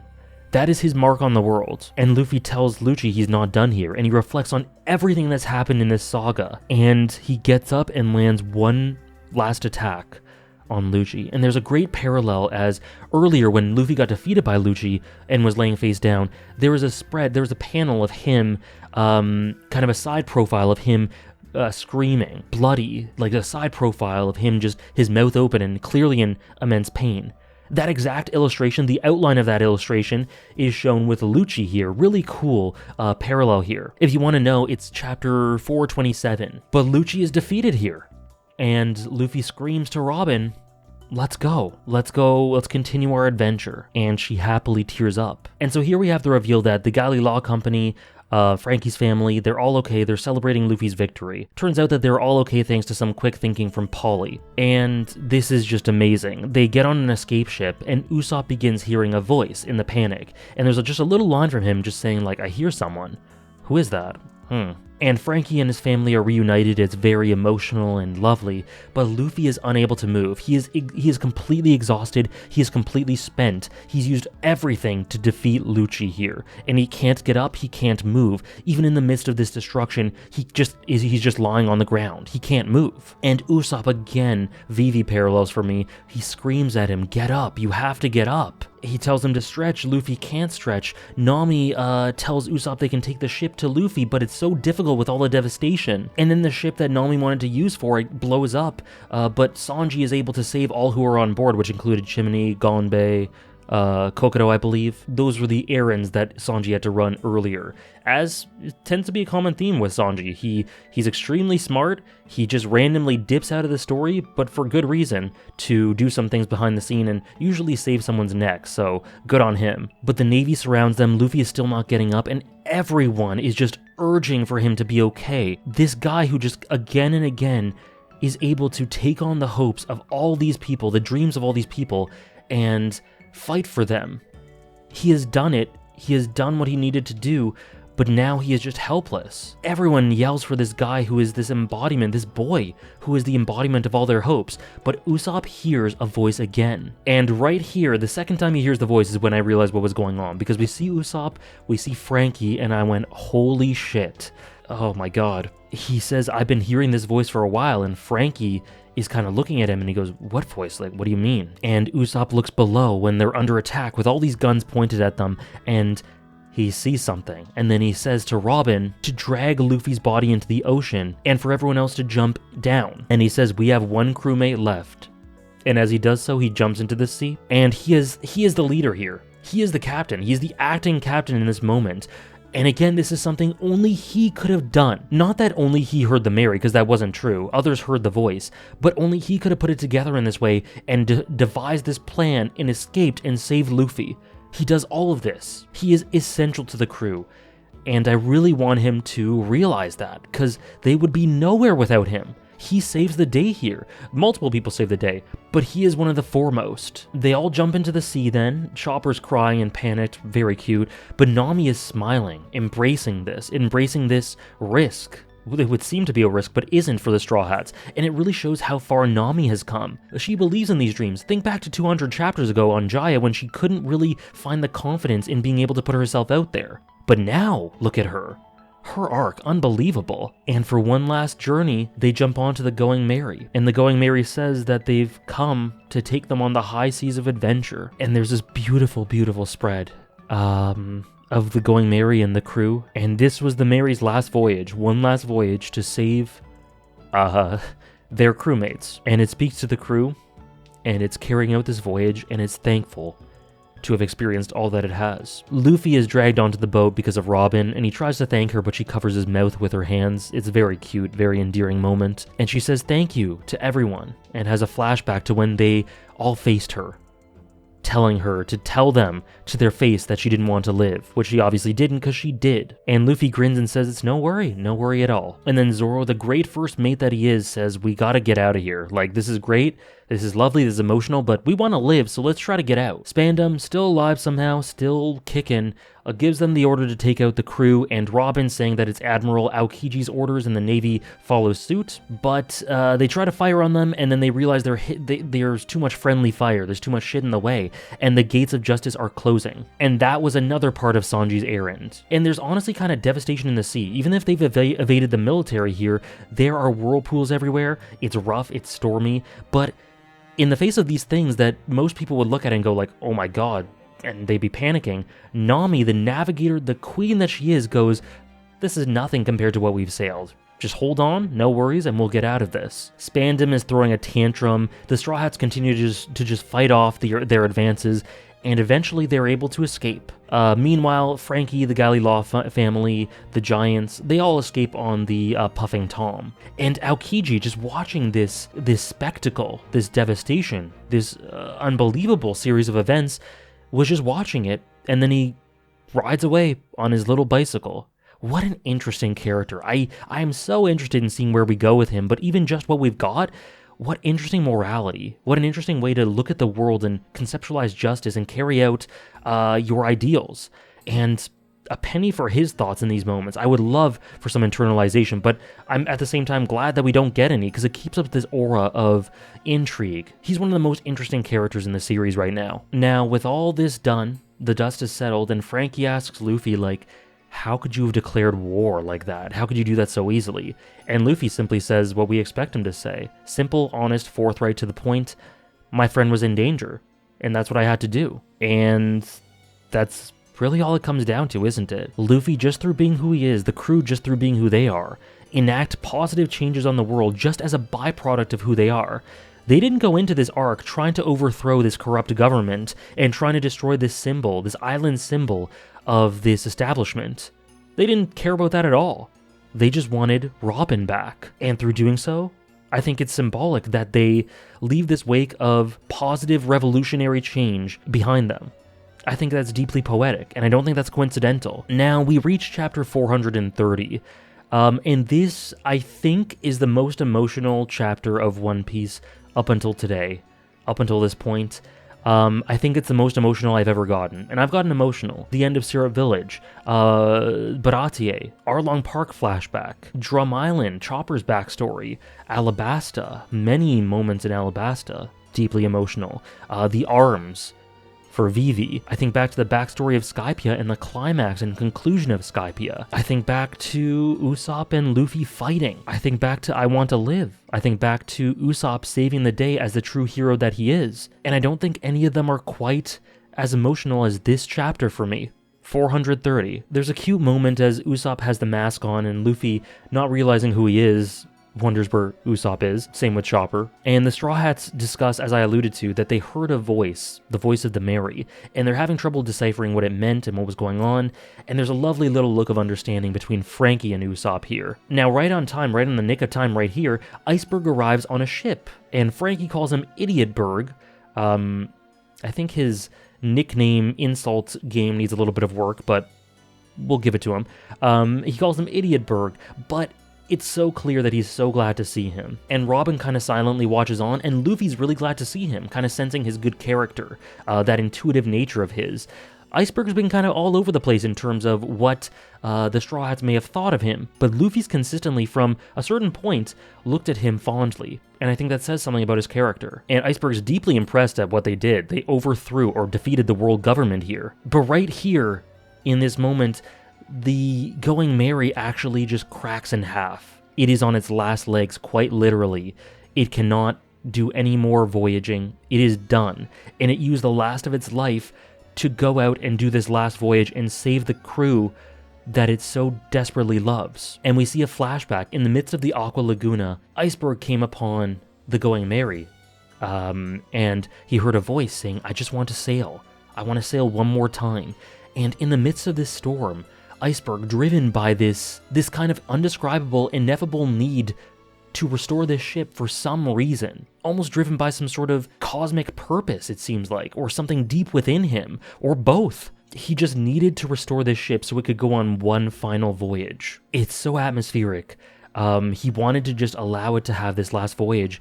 The rain, him working hard at this, the drama, the tension. You're immediately immersed back into that time earlier in the arc of the storm. And he fixes it for that reason on Junk Heap Island, or Scrap Heap Island, whatever it's called, full of these ships that he had grown to hate. And to me, this is an arc full of heroes.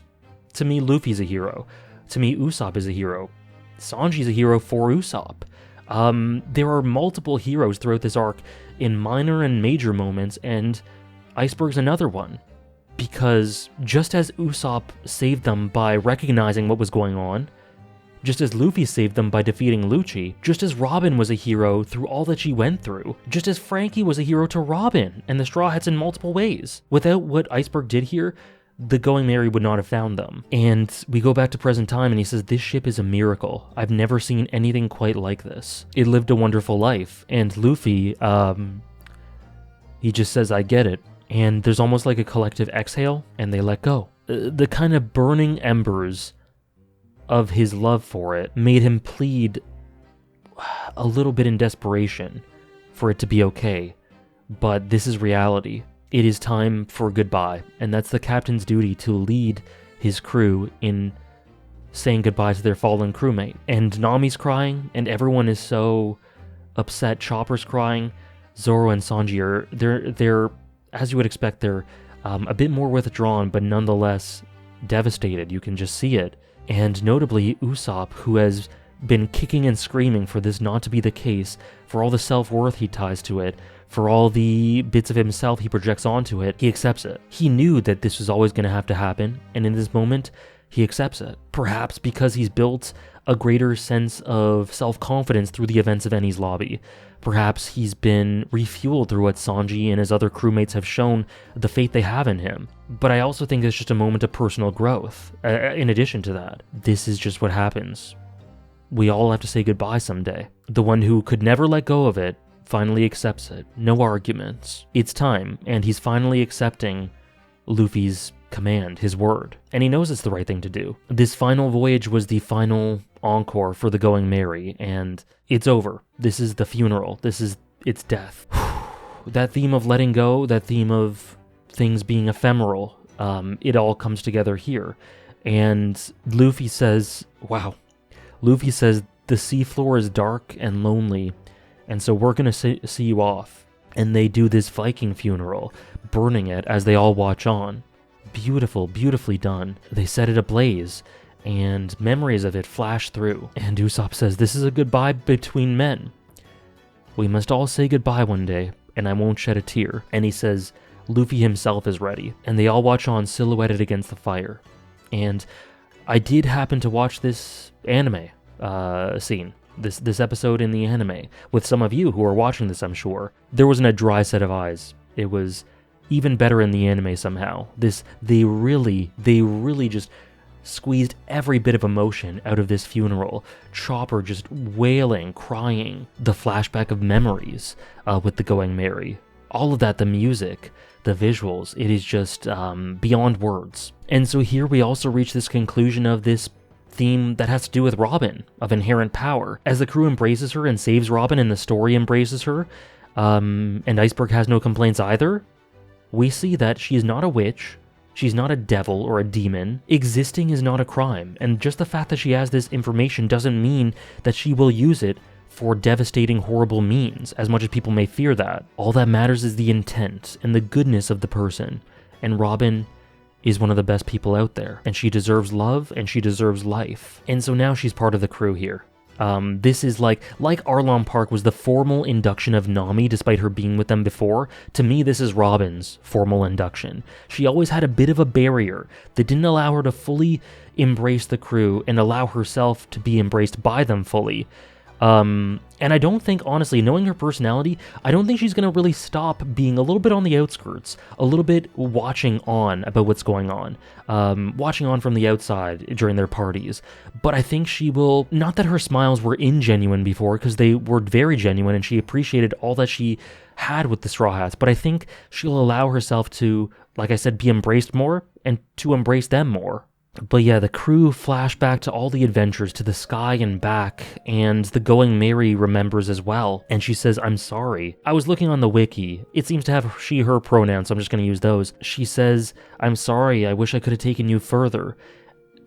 And the levee breaks, and the crew is just devastated at this, and Luffy says, no, I'm sorry. We should be apologizing to you. I'm sorry that he ripped the sails when he drove her into an iceberg, that Zoro and Sanji broke things because they were being stupid, that Usopp was never a carpenter and wasn't able to fix her properly, and the Going Merry just simply says that, even so, I was so happy. Thank you for caring about me. And Luffy, Usopp, Nami, Frankie, and Chopper are all in tears, while Robin, Sanji, and Zoro all look on, crying inside, I'm sure. And there's a wonderful spread as it sinks into the sea, and we see all their reactions, and that is the final nail in the coffin. The Going Merry is gone. And it was at this point where I realized that the Going Merry is a genuine character, isn't it? It really is. It's a very abstract and different sort of character, unique to anything I've ever seen before in fiction, to be honest. So it's hard to, rank it. But I think I have an idea for what I want to do for it later, so you'll see when we do my top characters list. But it was really this moment that nailed home the Going Merry is a genuine character. And this is the end of Enies Lobby. Now, we are also going to talk about post-Enies Lobby, which is another 10 or 11 chapters, which are wonderful. So, the video is not close to done yet, and post-Enies Lobby was a wonder. So essentially, the dust has settled, Water 7 is rebuilding, the Puffing Tom pulls in, there's all this construction going on, Iceberg is doing it, the Gali Law are still heroes, Frankie's helping out, Zoro, we get a quick flash of him looking at his broken sword, while he's training on his own. So that'll be a plot line to keep an eye on. And the Giants are helping out as well, and they're speaking to Usopp, and they say, we'll take you to Elbaf if you really want to one day. To which he just looks on, and I really want to know what he might be thinking in that moment exactly. I imagine we'll reach Elbaf again, some sort of revisit, but that's a really cool thing to put a pin in.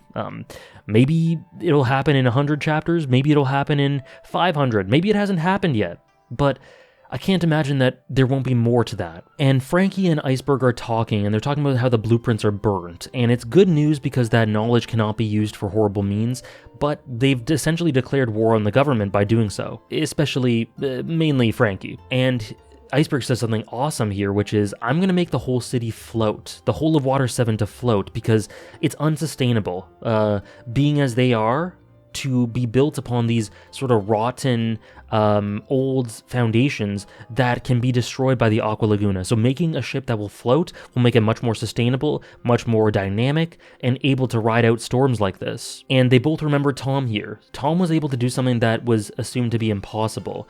So why can't Iceberg carry on his legacy? Why can't Frankie in his own way? And then Frankie's told by his men that the thing that he ordered with the money that he stole from Usopp all that time ago has finally come in. I was really wondering, what could that be for then? Because it was kind of brought up literally 100 chapters ago and then dropped, or not dropped, but just left underlying.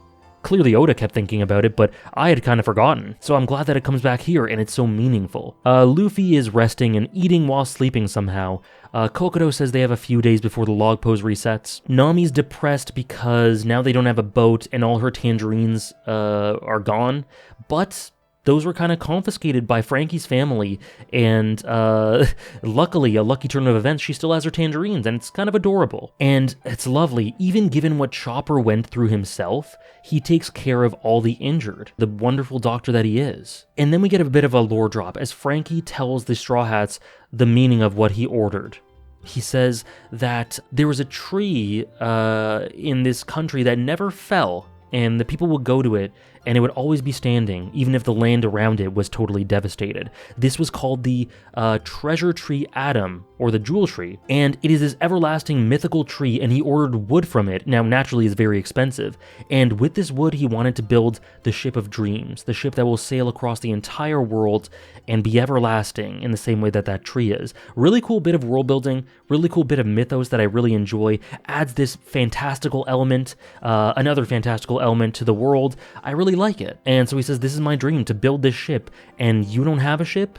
I want you to sail on it. I want to build it for you. And he says he wants people after his own heart to sail on it. And I mean, the solution here is obvious. They're going to sail on it, but he should go with them too, if they're after his own heart. It's also said that the Oro Jackson, Goldie Rogers ship that was built by Tom was built using wood from this tree as well, so very cool. But the crew say, yeah, they're honored, and they'll take it, they'll do it, they need a ship. And just as Iceberg carries on Tom's spirit through his dream to fix up Water 7, Frankie is doing so in the very same vein as Tom through this dream of this ship. But meanwhile, something crazy starts happening as Zoro is running across town saying that Vice Admiral Garp has arrived with 2 figures that are flanking him, and he's interested in the Straw Hats, and Zoro's running to tell Luffy, but Garp gets there first, and he storms in and he punches Luffy, and Luffy, surprised, goes, "Grandpa?" Garp is Luffy's literal grandfather, and much more important than I first thought.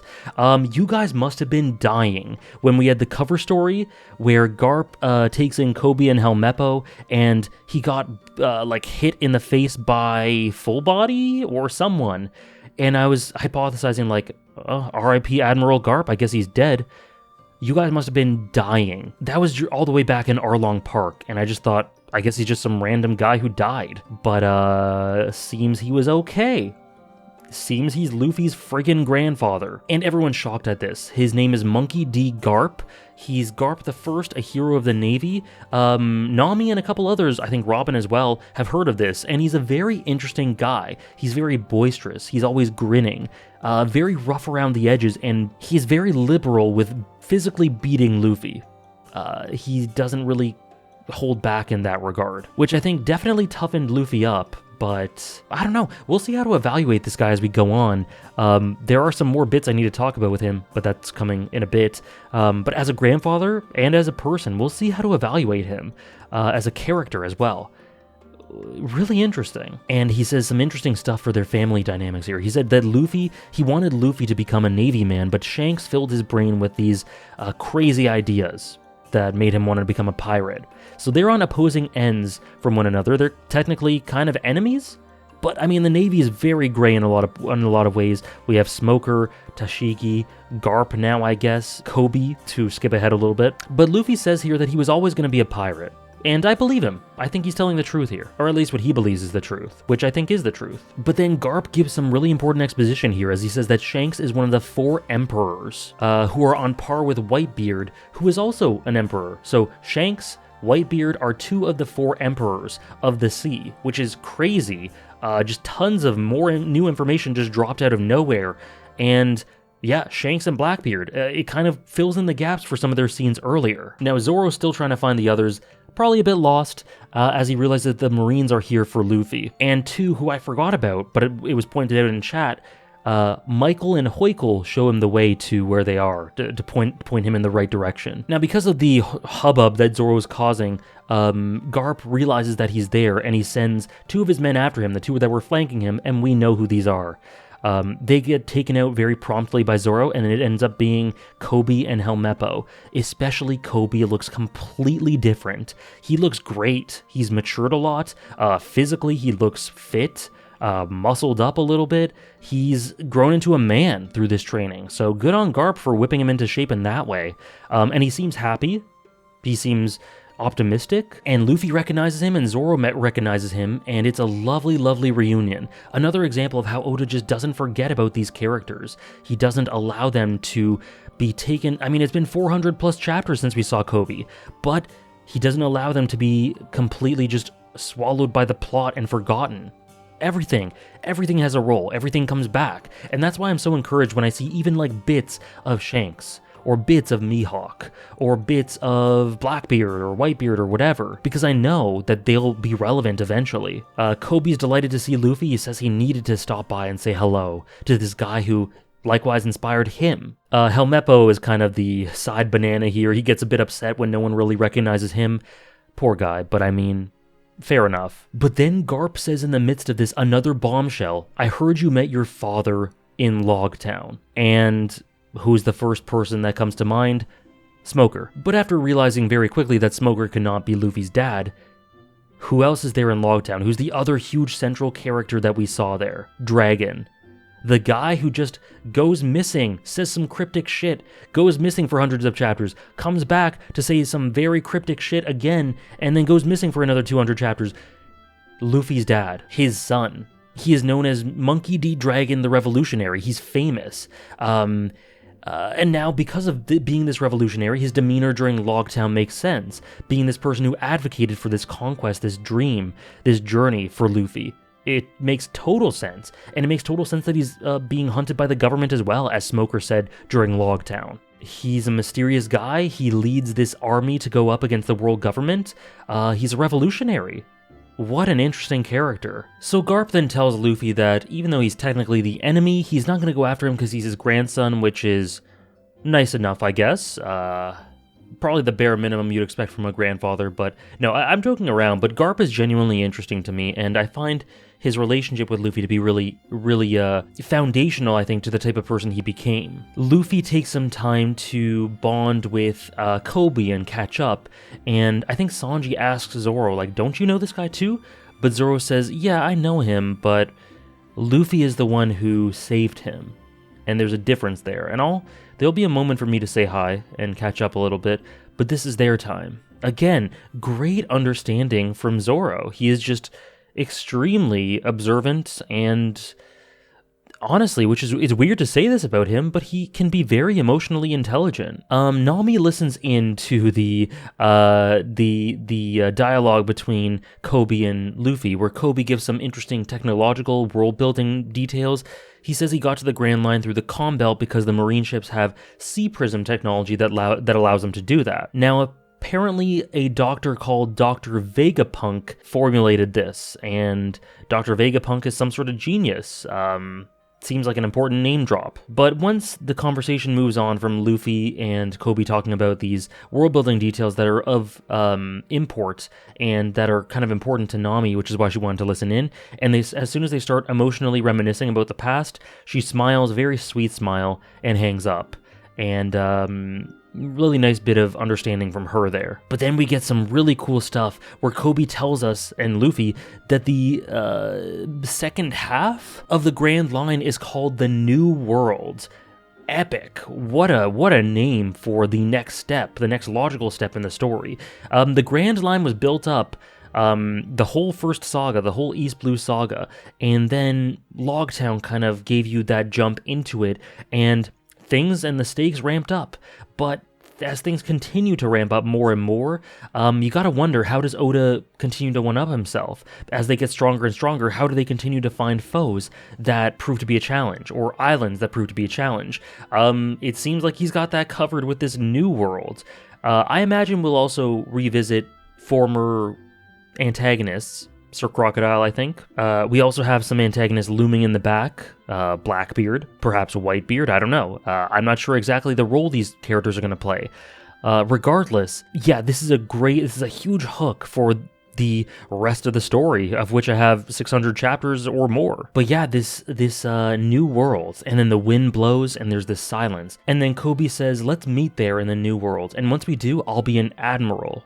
And he kind of gets a bit embarrassed, and he says, sorry for speaking so boldly, but Luffy grins and says, proclaim it. He encourages him. He believes in him, as he always has. And then Luffy says, if you're gonna fight me though, because we're gonna be enemies then, you gotta be strong. And it's a really lovely, friendly rivalry. Imagine this new world in the future where the pirates are led by Luffy and the Navy by Kobe, and they have this cooperation and this productive relationship.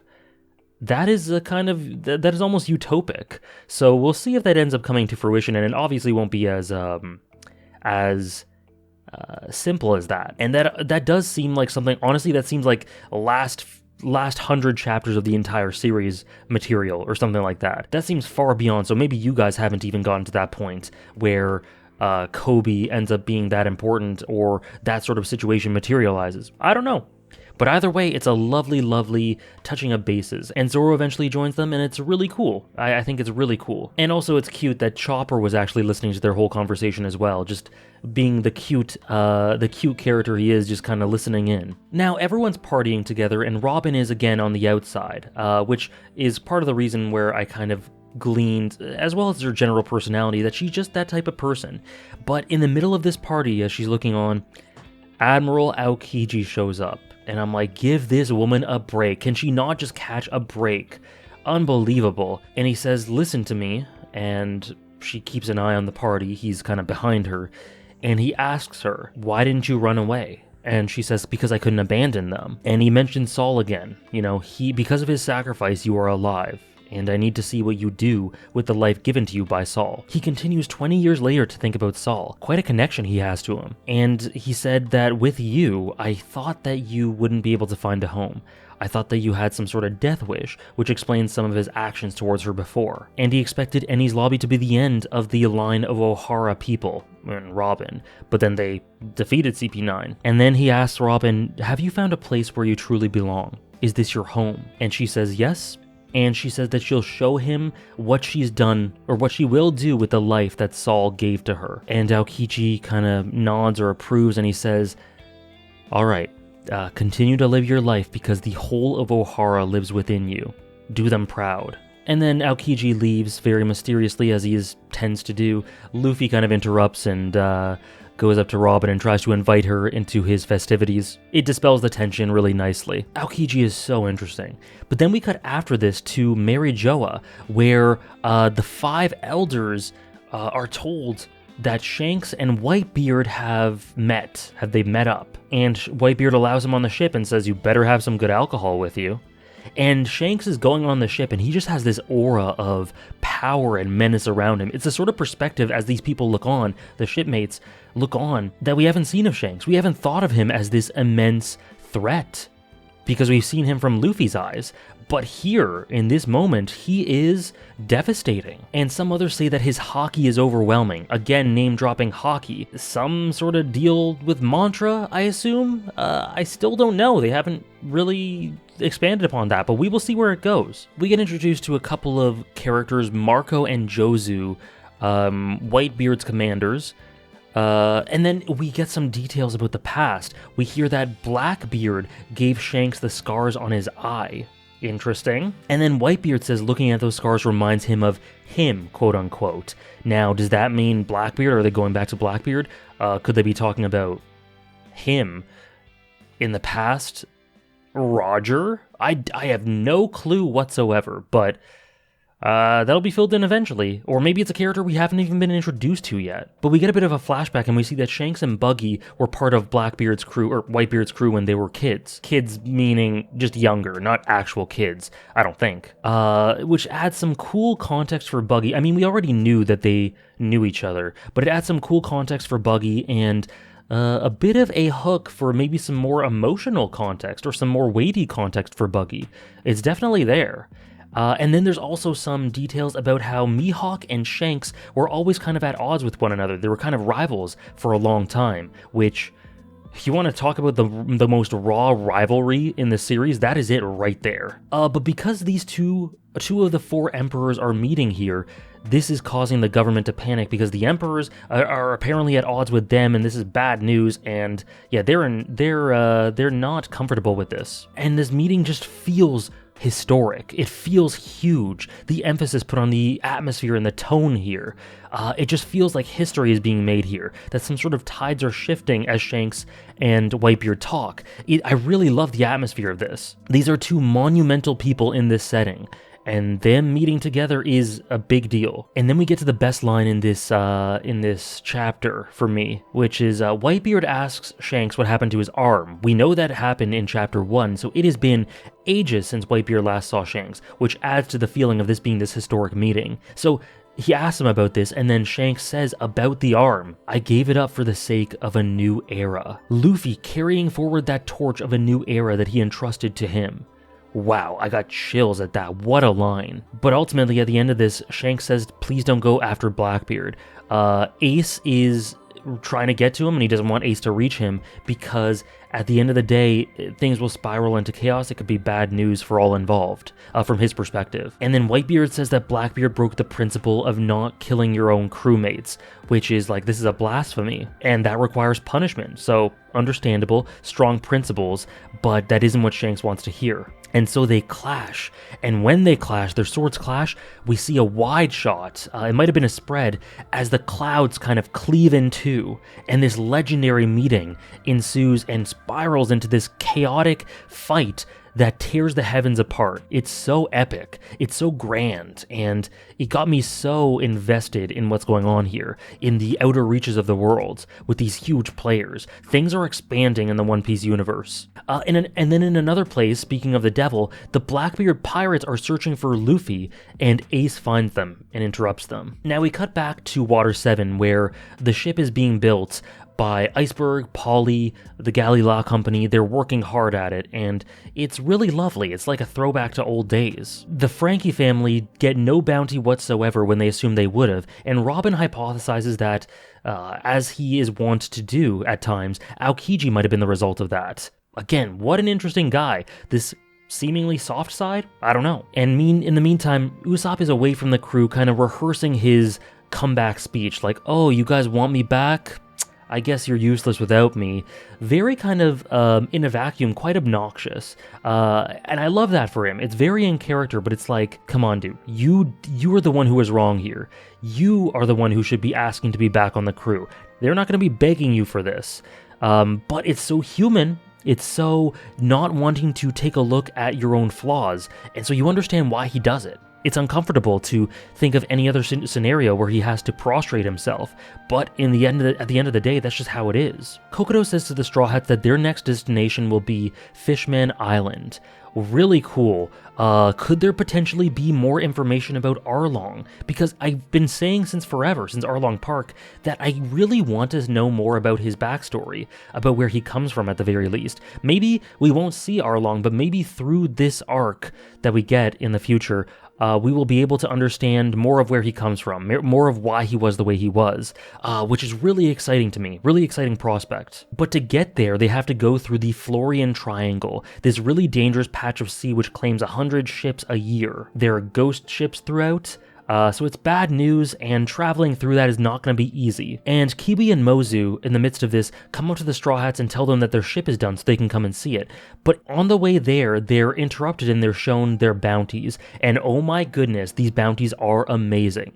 So we have Luffy 300 million. This is a hilarious spread. This is one of my favorite spreads in the series. It is kind of awesome for the expansion of the stakes and world and scope, but it's also hilarious in a few ways. It's so chaotic. And it's so One Piece. So we have Luffy for 300 million. He's gone up quite a bit. Zoro for 120 million. Robin for 80 million. Interestingly, only gone up by 1 million since her reputation led the poor 8-year-old girl to the 79 million. And I think it makes sense given that she didn't do a ton in comparison to the rest of the Straw Hats. And in the first place, that bounty was inflated due to this disproportionate fear or these horrible imbalanced ideals. Anyway, so those make sense. Luffy, Zoro, Robin, they all make sense.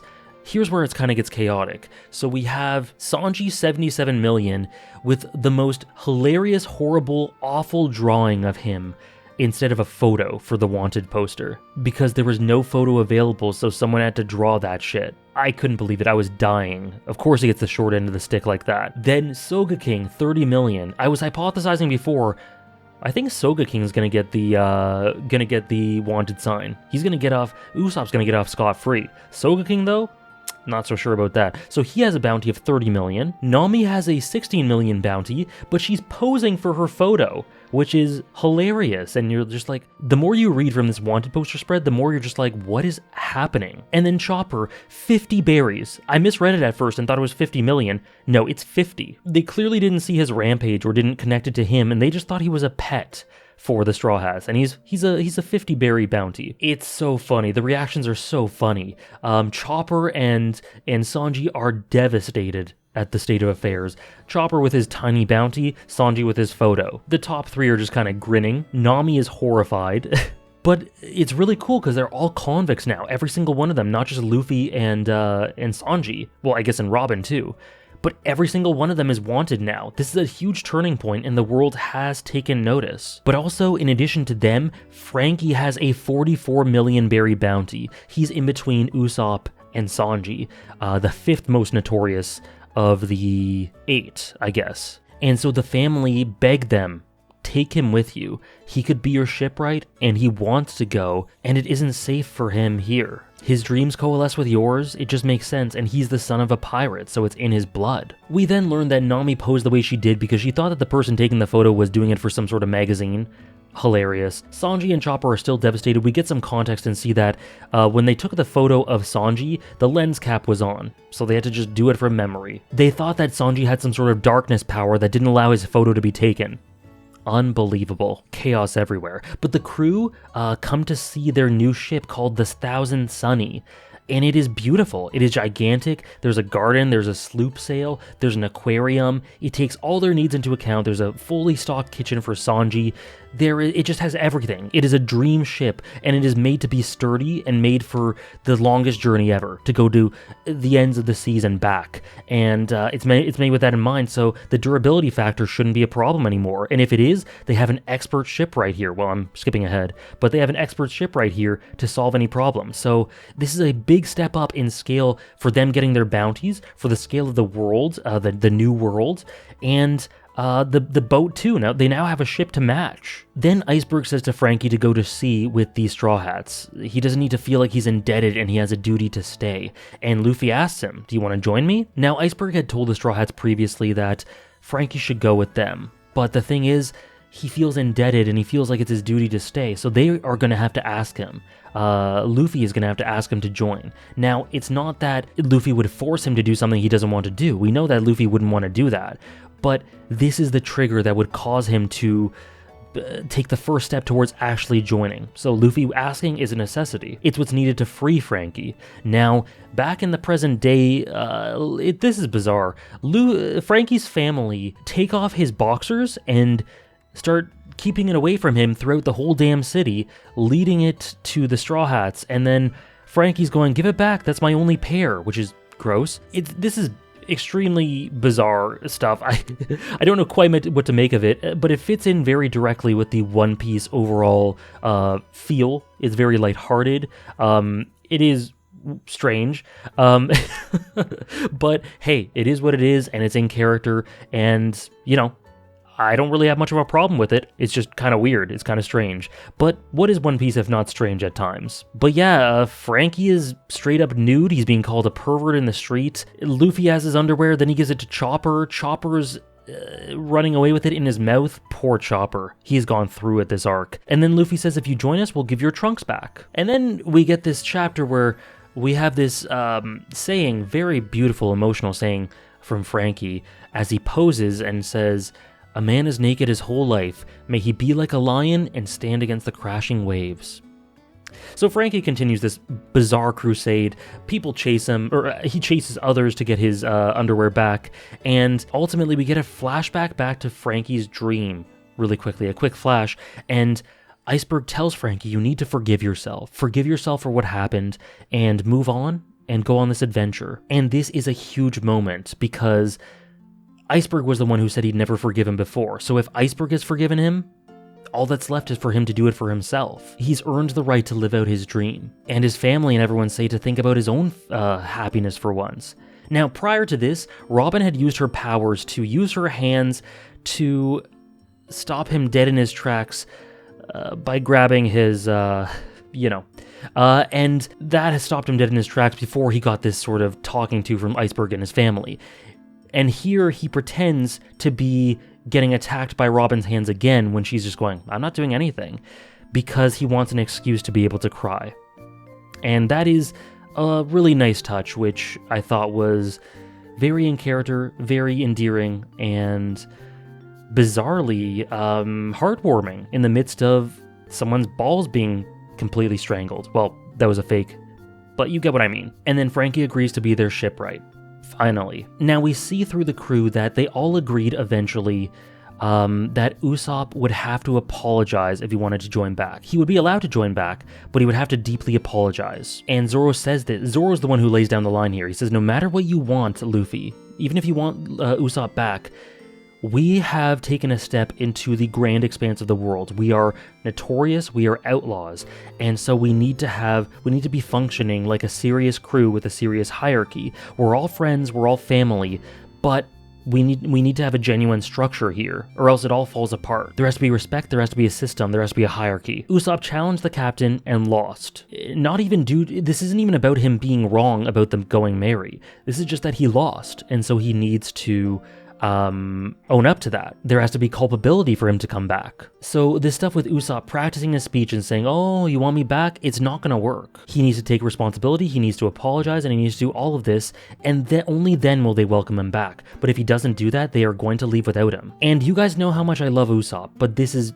spot on. This is spot on from Zoro. Again, so intelligent from him. They need this element of structure, and it's only right. I've said before, it doesn't matter to me who's right or wrong in the argument, but that's me as a reader. I'm not the captain of a ship. I'm not part of this crew. And to be part of that crew, you can't just have someone challenge the captain, fight him, do something incredibly irrational, and then come back without anything having changed, without him even having to say sorry. That just doesn't work for a serious ship on the Grand Line and beyond into the New World. So it makes total sense. And Zoro challenges Luffy here. He says, you have to do this. You have to act like a captain or else I will leave. It's this awesome show of resolve because we know how much this means to Zoro as well. But Luffy has to be the captain he promises consistently that he will be.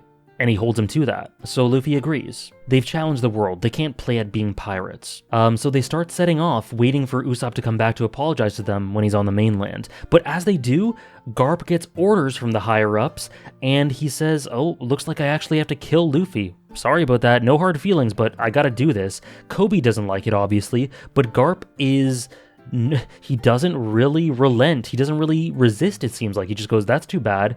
And he genuinely shoots at Luffy's ship with the intent to kill. Now, this is the toughest love possible. In fact, I would say this isn't love at all. This is just him being very interestingly antagonistic and villainous towards his literal grandson. It's really interesting. He seems to have these core principles that he abides by. But he also is a little bit sadistic. Like, he had this... I don't know if malicious is the right word to say, but he had this really interesting grin at the prospect of chasing down Luffy with the intent to kill. Now, could that be because he has faith in Luffy that he will survive no matter what because of how strong he is? Maybe. In which case, a lot of that malicious nature, maybe that's just not even there. But if not, it's really interesting either way. Garp is a really interesting character. Then Usopp makes his way to the shore, and the crew see him, and he's calling out to them. But he's not apologizing, and so the crew pretend not to hear it, and it's heartbreaking because Chopper's saying, Usopp's right there, he's calling out to us. But the crew do not respond because he's not apologizing and owning up to it. And Usopp just desperate, he's screaming his rehearsed lines, he's doing it all, but they're not responding. And they shouldn't. And then he finally realizes it and bites down, swallows his pride, and he gives in and says, I'm sorry, crying, bawling. I'm sorry for being pathetic. I'm sorry for being a coward. I'm sorry that I did what I did. I know I quit, but please let me back. This is my home. This is my family. And they all hear him, shocked, and Luffy stretches out his hand because the ship had taken off for Usopp to grab onto. And he does, and he comes back. And this is one of my favorite One Piece moments as well. If I were to make a top 15 or so, this would be in it. As the final step of this arc for Usopp. I'm sure he'll have more arcs to come, but of this arc, spanning up until chapter 440 or whatever, this was the final step, to take culpability, to take responsibility, to own up to it. And he does, and once he does, he is welcomed back with open arms. And it was here where I think I decided that Luffy and Usopp is my favorite dynamic within the Straw Hats. Luffy and Zoro is right up there. Usopp and Nami is right up there. There are a few others that I really enjoy, Zoro and Sanji. But this is my favorite at the moment. The Straw Hats then escape Garp's attack, and Luffy says, see you later. I'll see you some other time. To both his grandpa and Kobe, I think. And then with their new ship, they sail off into the horizon. And it's really interesting because it feels like inherited will continues with the ships.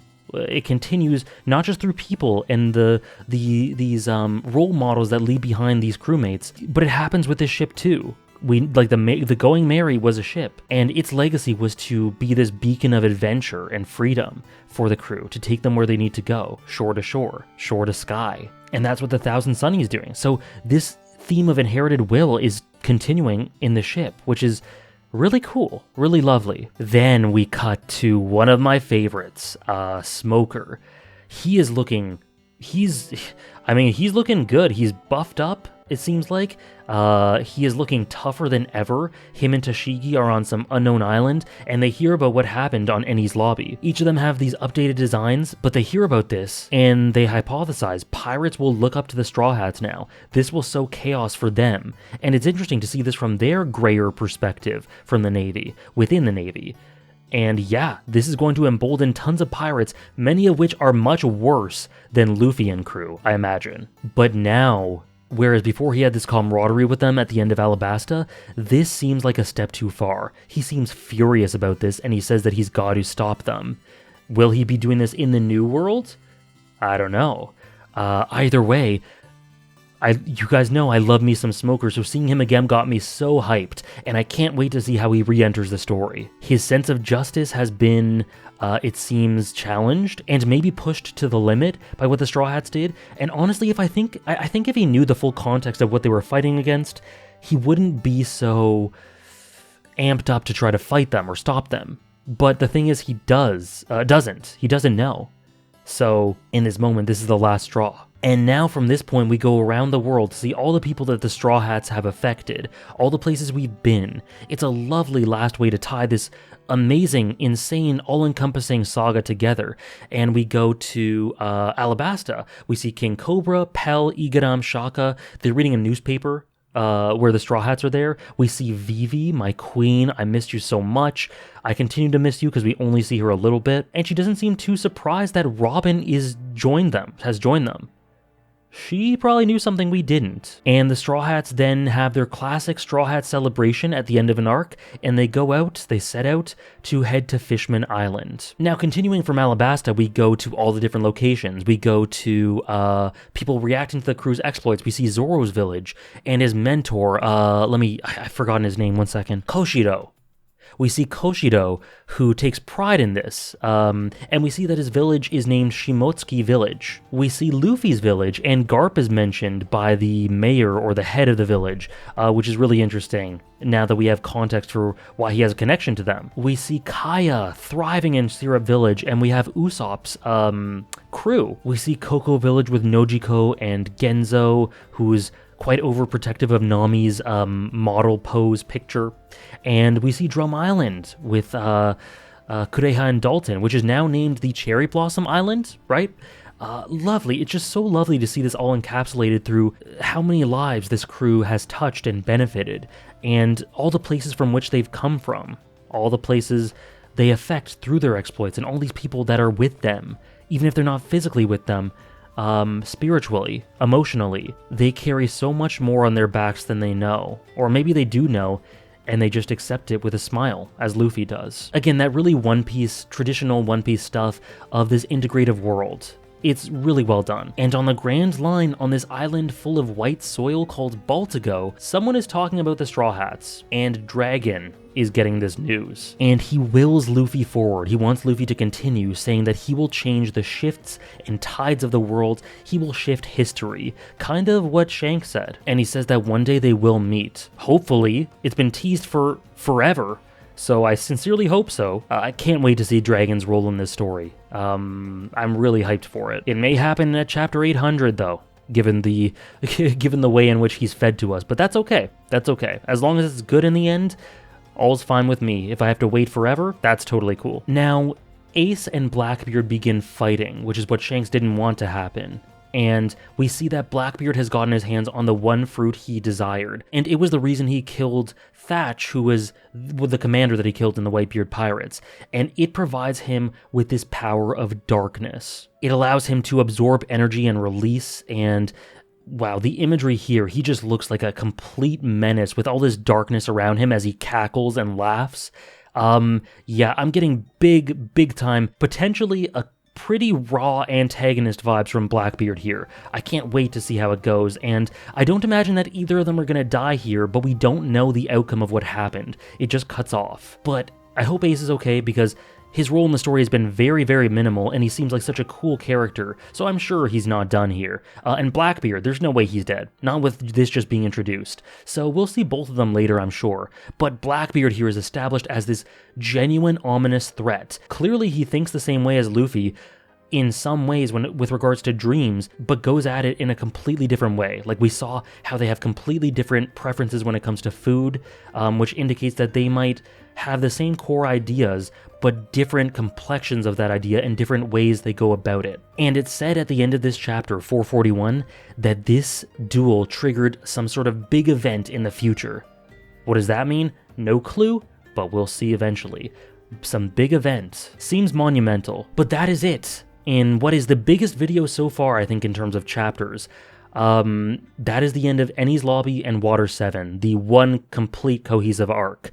Again, themes of the ephemeral nature of life, of letting go, life and death, inherent power, existence isn't a crime, the idea of a captain's role, and needing the severity, the seriousness of a hierarchy and a system in place as these stakes get more and more devastating. The idea of freedom and the ongoing journey in the pursuit of these dreams.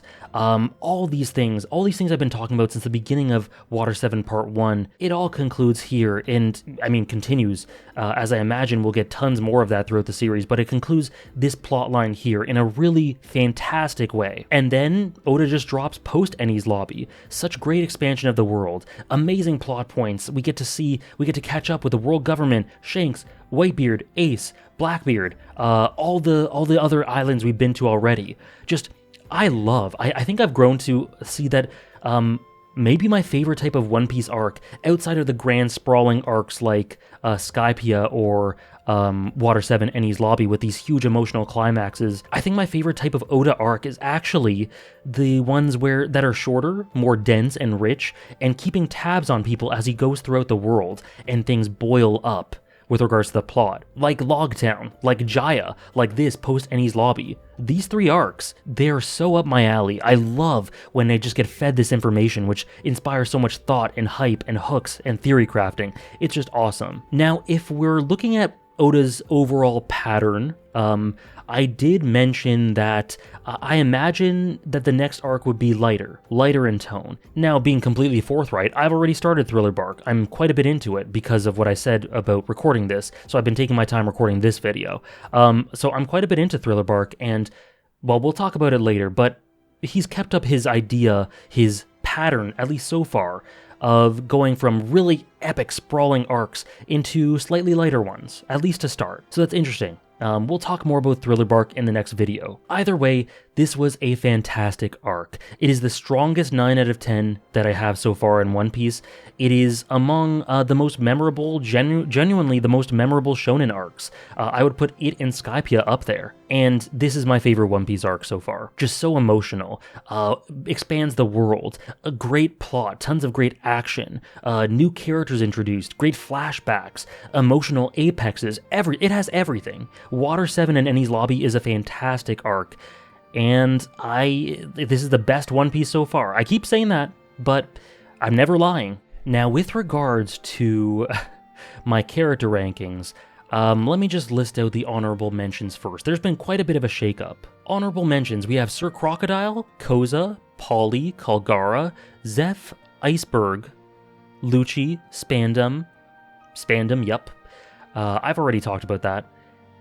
Blackbeard, Mihawk, and the Going Merry. I tend to have a little, because the Going Merry is such an abstract character. It is a character, but it's so unique, and it's a bit difficult to understand and parse out my feelings about it and compare it and rank it in comparison to other more classical, traditional characters. But I definitely have an emotional connection to it, and overall I think it feels right to put it in the honorable mentions, and I don't imagine that it'll leave.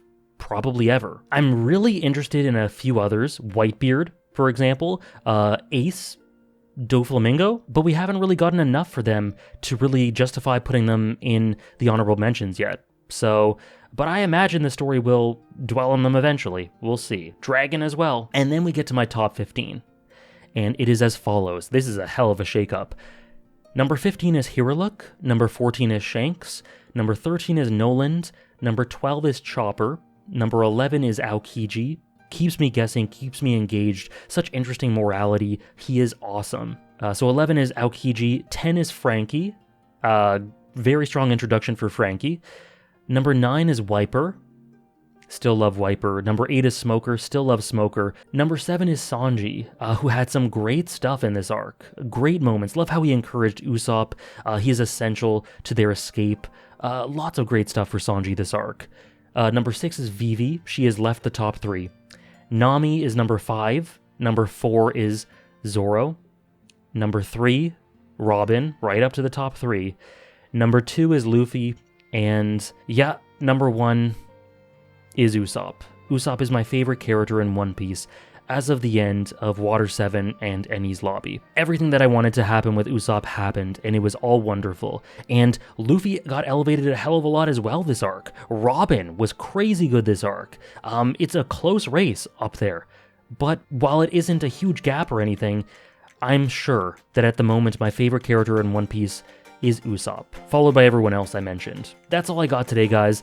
Not sure if this will end up being the longest video so far, but if it is well worth it. I hope you enjoyed. I hope the wait for this was worth it too.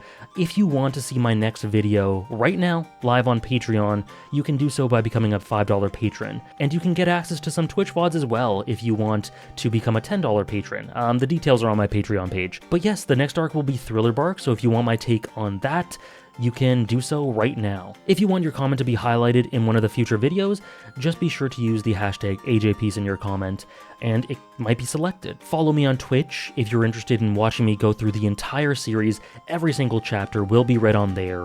I might do Naruto and Bleach as well in 2023. Actually, I will do it. I will definitely at least start them. So there's that too if you're interested. Link to my Twitch is in the description and pinned comment. And lastly, if you want to join the Discord, where there are always updates about my schedule, what I'm streaming, any changes to that, where you can discuss One Piece or any other series that you're interested in, all that fun stuff, that's available on the Discord. That's all I got, guys. Thank you so much. Thank you so much for your continued interest. Hope you have a great start to 2023, and I will see you in the next video. Many thanks, guys.